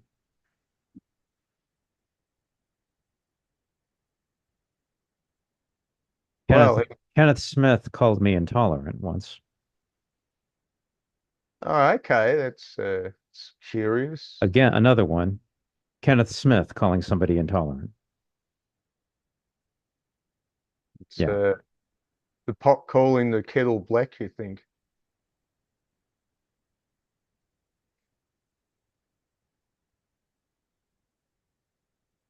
draw your own conclusions. Uh, well, in tolerance, well, we assign it as an ideal, but it's actually something you do. You could be Genghis Khan and exercise tolerance. You could be Genghis Khan and say to somebody who's pissing you off, tell you what, I'll do you a favor. Today I won't kill you. That's tolerance. It's an exercise of tolerance.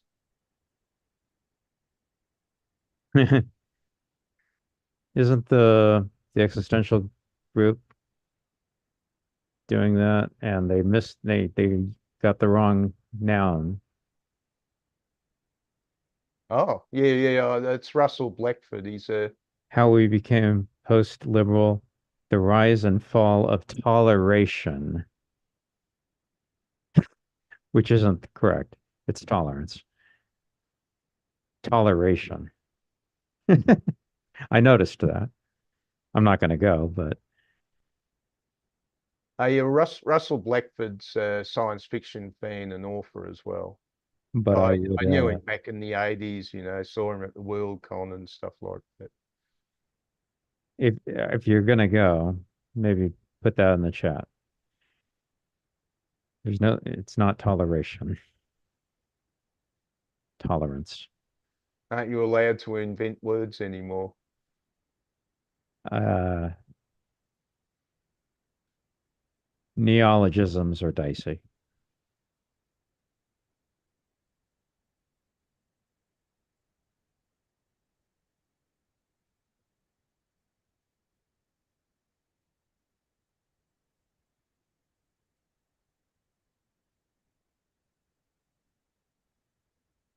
Toleration versus tolerance. Okay, I see tolerance as a process of acceptance without compromise, whereas toleration is acceptance with compromise. Hmm. Okay.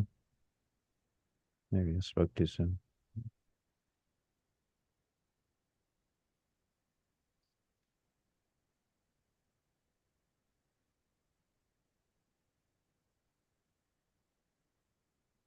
Okay, so tolerance, tolerant, toleration's more existential, I suppose.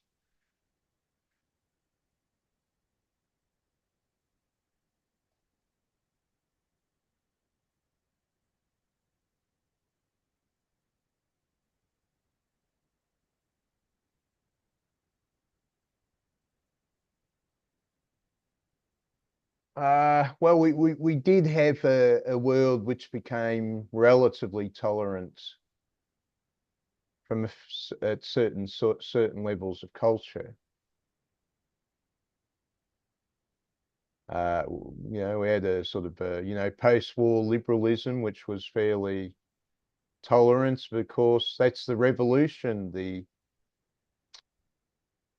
The pigs rise to power, and then they decide that tolerance is a thing of the past because they have the power now. So it's something which is tolerance, and liberalism is something that lives within a context. If you have a certain type of society, if you have a culture where, everyone's on the same page, they've got they're all Anglo-Saxons or whatever. They've got a common history, a common set of values. What they can do as a particular group is different than what a multiculture could do. Multiculture does seem to be leading to a situation where the various groups end up being at war with each other. Multiculture is something that works when economic conditions are very good.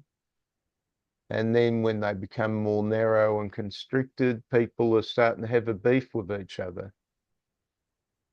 They do have a term in Australia. They haven't seen in America, but they'll have signs everywhere saying zero tolerance.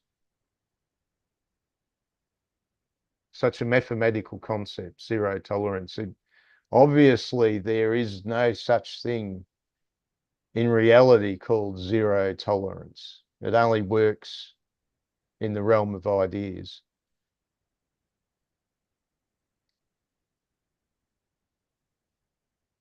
Well, if you remember Heron, remember? A noun is a person, place, or a thing. A noun is a person, place, or a thing. Okay. Anything you can touch. If you can touch it, then it's a noun. But an idea is love, justice, tolerance.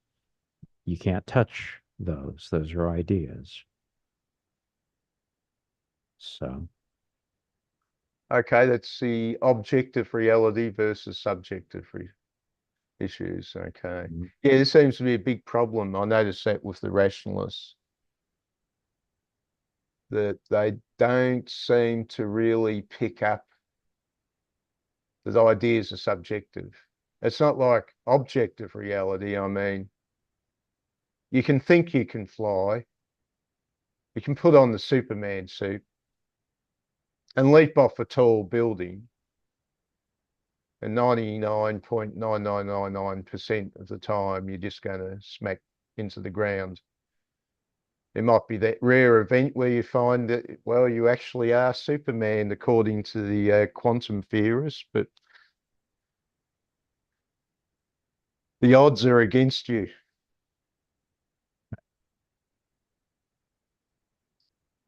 Uh, yeah, this is reality precedes ideas. So existence precedes essence means reality precedes ideas.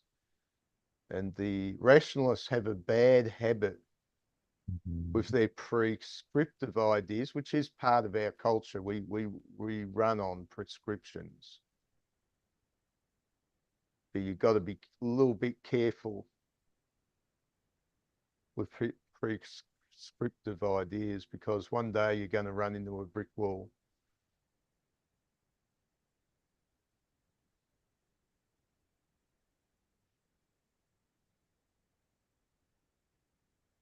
Yeah, let's so we look at existence and we determine there's an essence to existence, but unfortunately, that essence were our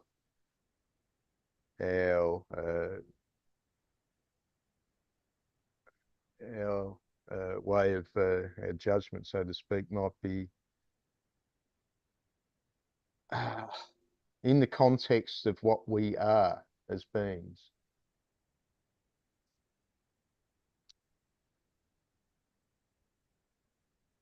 But then the rationalists always think that their ideas are universal, which used to be the claim with mathematics, and now people are not so sure.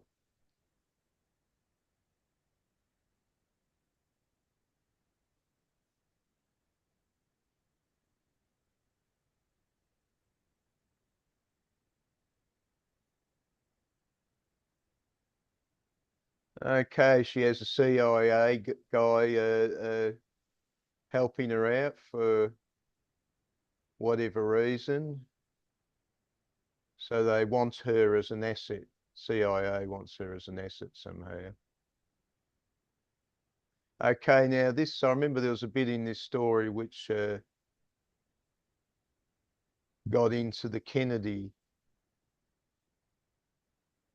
assassination.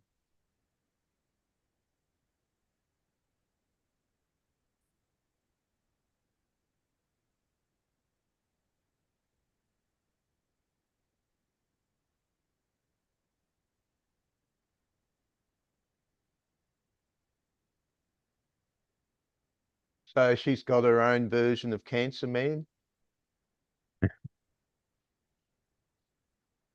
Now there's a ripoff.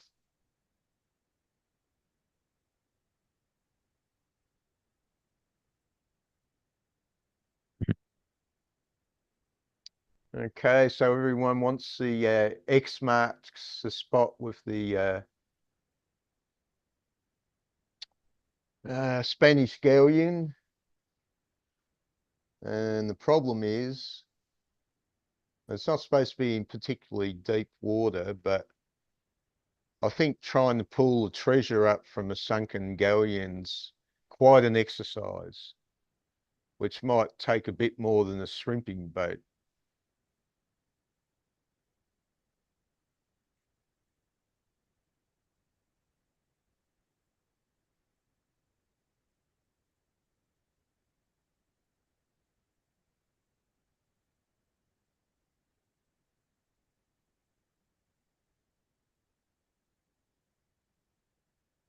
And it is with these words that the Democrat candidate Kennedy concluded his speech this afternoon in front of the Zionist Organization of America. Ah, Cancer Man. That clown from Massachusetts thinks he can do as he pleases. They say he'll be our next president, but we won't let him.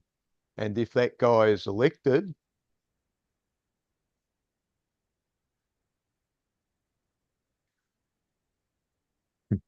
Sarah, I think he says a lot of good things, and he's pretty handsome too.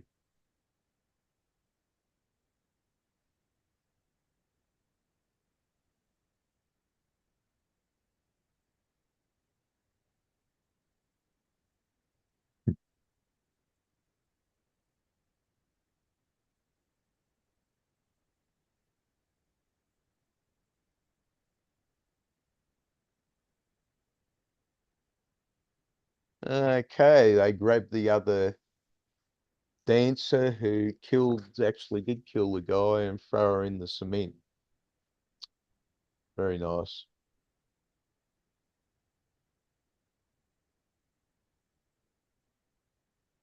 That's the end of the first one.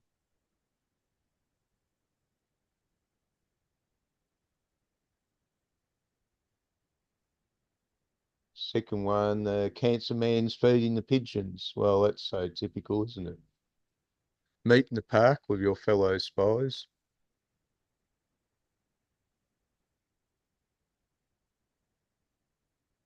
Okay, got the Spanish whipping the Indians, loading up the ship, and they take a cursed idol of some type.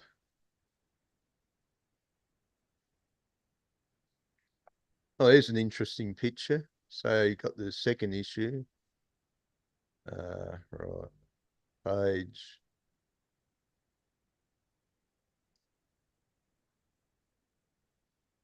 Page 8.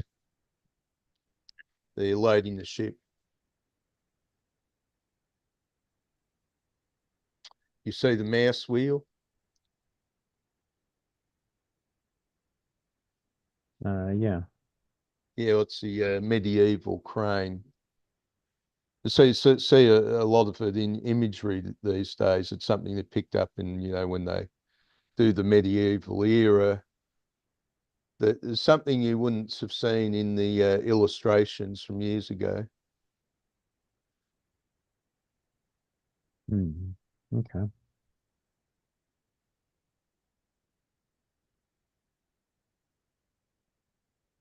Anger fills my heart. These evil white pillagers leave our land with our most sacred belongings. And you smile as they leave. I hear your anger, but the white devils are not leaving alone. But look, Captain is going with them, huh? These wicked men know not the powers of our gods. While seizing everything, these greedy souls only saw yet another statue of gold.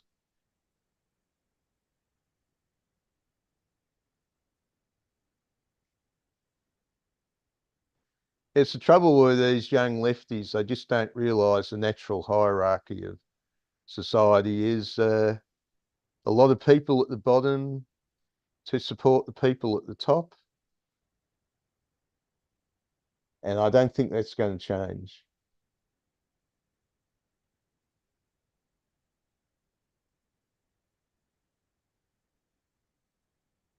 It's a question of direction.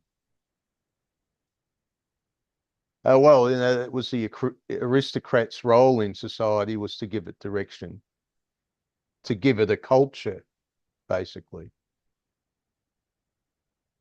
Nobody can do everything. There are the people who are the servants, the slaves in society, and the mercantile middle class who take responsibility. This, I think I'm taking Kierkegaard here, Kierkegaard's idea that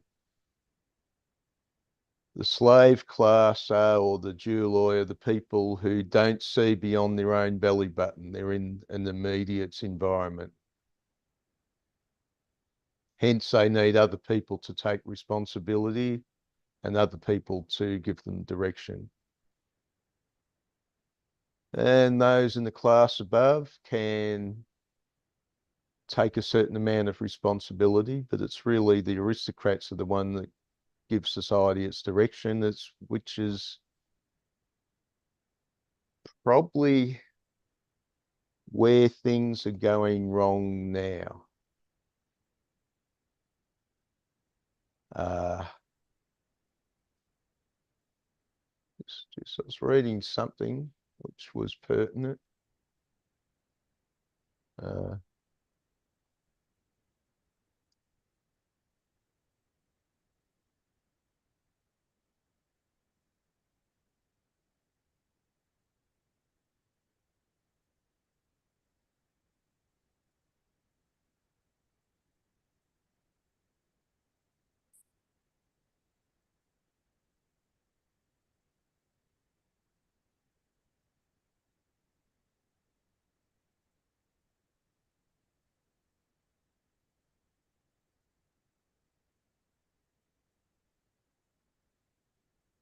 Save, five.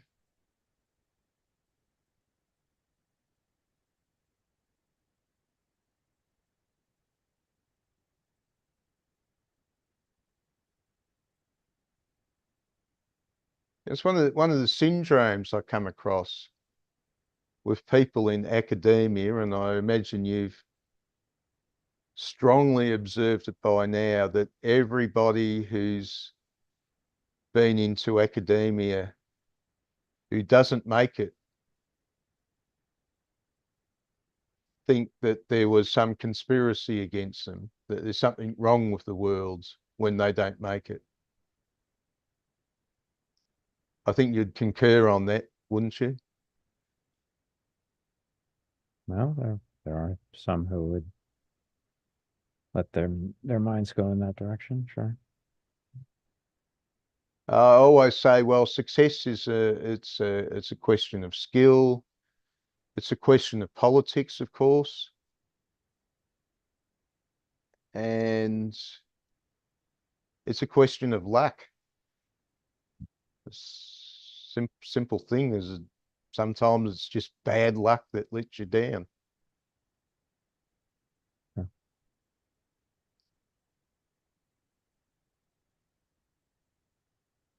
And so, you've got skill, politics, and luck. So even if you've got the skill, uh, you're still going to need to play the politics. And if you're not good at the politics, the skills alone is not always enough to get you places.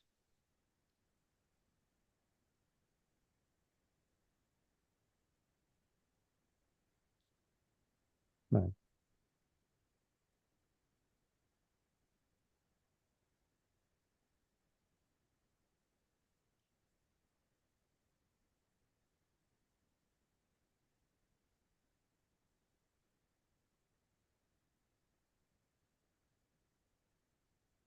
Yeah, a guy was talking about labeling things, it's in the modern elite, labeling things are seen as a bad idea. And I point out to him that in the hip era of post-war educations, admonishments were made against pigeonholing. Then the hip academics went on to flood the world with pigeonholing. So there they are 50 years ago saying it's a bad thing, but now they just label, pigeonhole, and generalize like nothing we've ever seen before.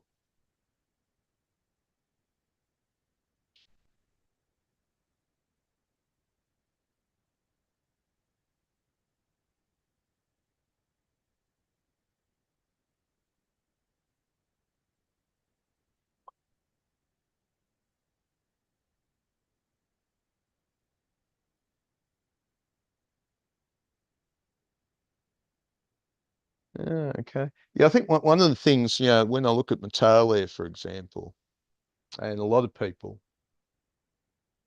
is the reason life is limited for them. And you know what that major reason is?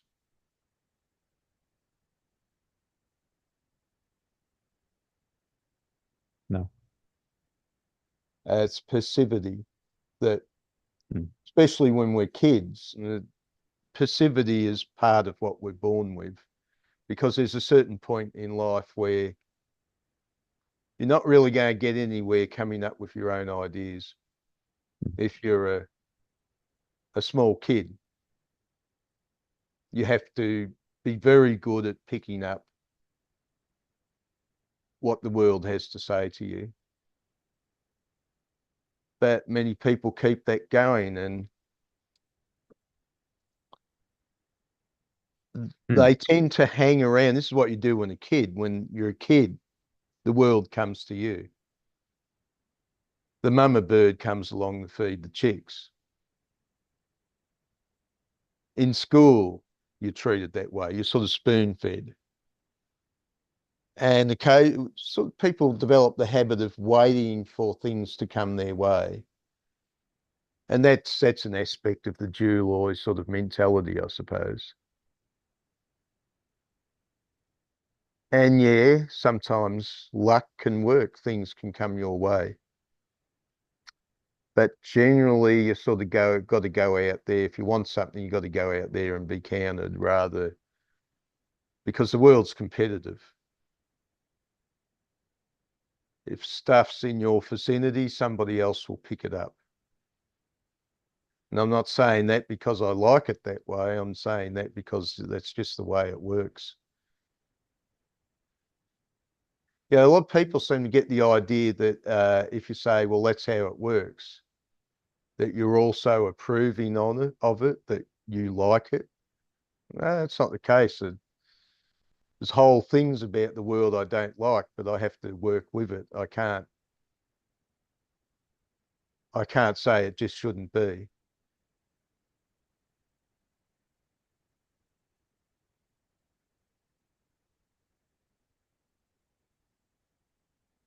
Okay, that gallion's got me worried, very wide. Hmm.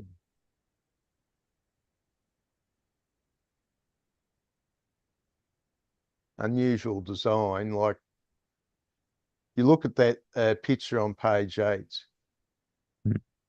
and that gallion's just got huge headroom. You look at the men standing near the forecastle, and they must have a 2 or 3 feet above their head. Maybe, yeah, in the ceiling. You notice with most of these ancient ships, they were economizing on space, and you had crap headroom. If you're tall, you spend all of your time leaning over. Suppose you'd be lucky. What's the headroom in the in the Victory? Uh,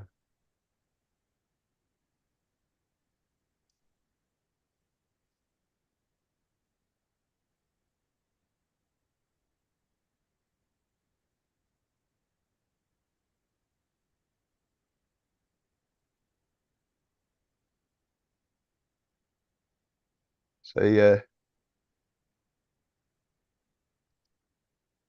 Natalia is going to wander down the shops because that's what she likes doing. So you can just wander around the shops passively observing everything, which is nice. Gives you a bit of exercise. Mm.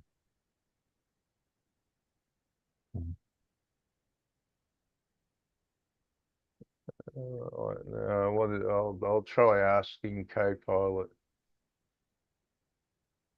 Oh, might be useful for something.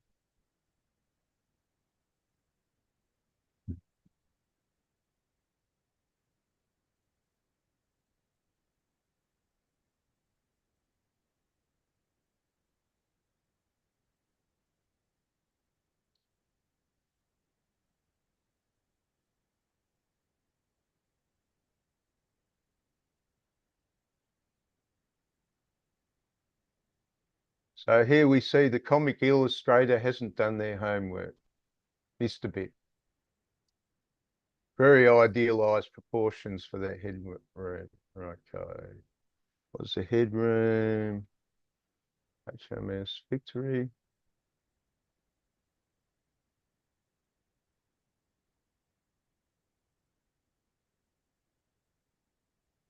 Okay, here we are. Yep, co-pilot's been handy this time. Lower gun deck.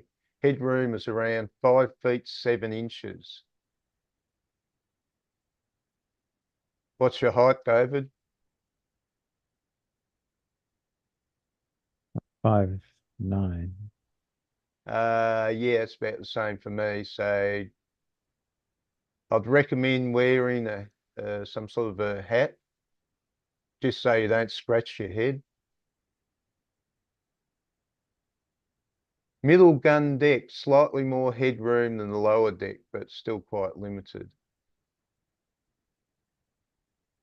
Upper gun deck offers a bit more space, but still not enough for most people to stand upright comfortably.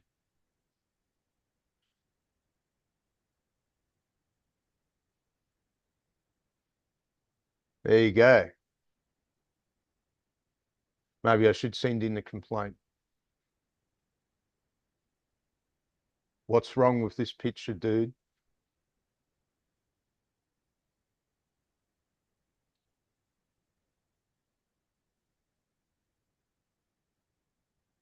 Okay, I think that this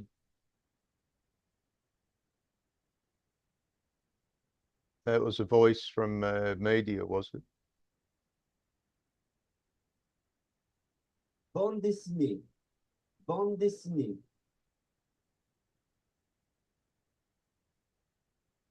Les bandes dessinées. Les bandes dessinées. Okay, this is the what French description for a comic again, is it? Expressed in French with full accent. Collectionne les bandes dessinées. Il collectionne les bandes dessinées.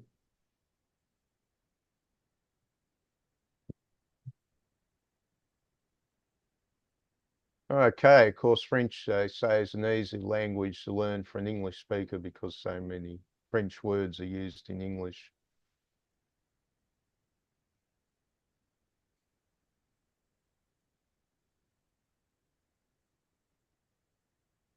Mhm.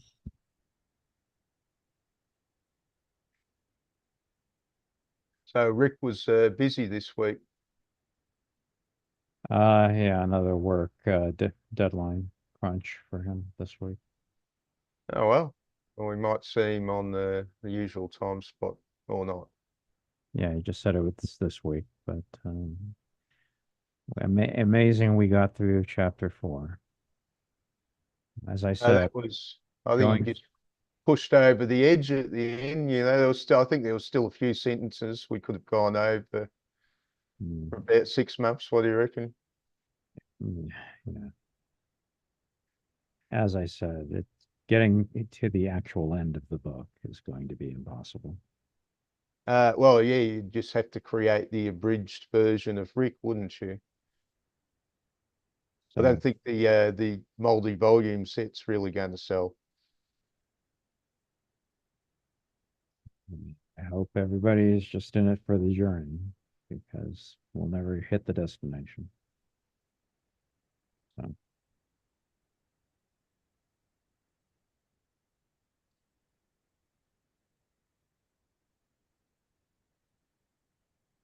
problem is, Smith has a lot to say, and if you're just gonna go by the meetings, you'll never get to it. I know you're overwhelmed with a lot of stuff, but Yeah, it's a one of, the- tragedy. one of these days, go through a lot of the Smith articles because there's a lot of good stuff in there. It's a tragedy when people don't know their history. But it's like this guy that was talking, he was doing an article about pigeonholing, and I pointed out, well, that's the history of mankind. That's his Hmm. that's his stupid pet trick. It's generalizations. That's in Genesis. Yeah, God took Adam around and got him to name the animals. That was his stupid pet trick. yeah, Yeah, that was Oedipus. He generalized and missed, the lacunae, the things he missed was what got him. And yeah, you want to look up Goethe. Goethe will warn you about the risks in generalizing. So there's a history. Otherwise, and if you don't look at history, you'll develop the stupid prejudice. And history doesn't matter because we moderns have got everything that they had in history and more. yeah, But what they don't realise that uh, some arts that were strongly presented in history have faded. They're almost just memories. Some of the qualities that people possessed in history, like thinking, was something that they were doing a bit better a few centuries ago. When they actually did have thesis, uh, antithesis and synthesis. You know, I mean, I just see a lot of people running around with the theses these days. And if you tell them the antithesis, they think you're a terrorist.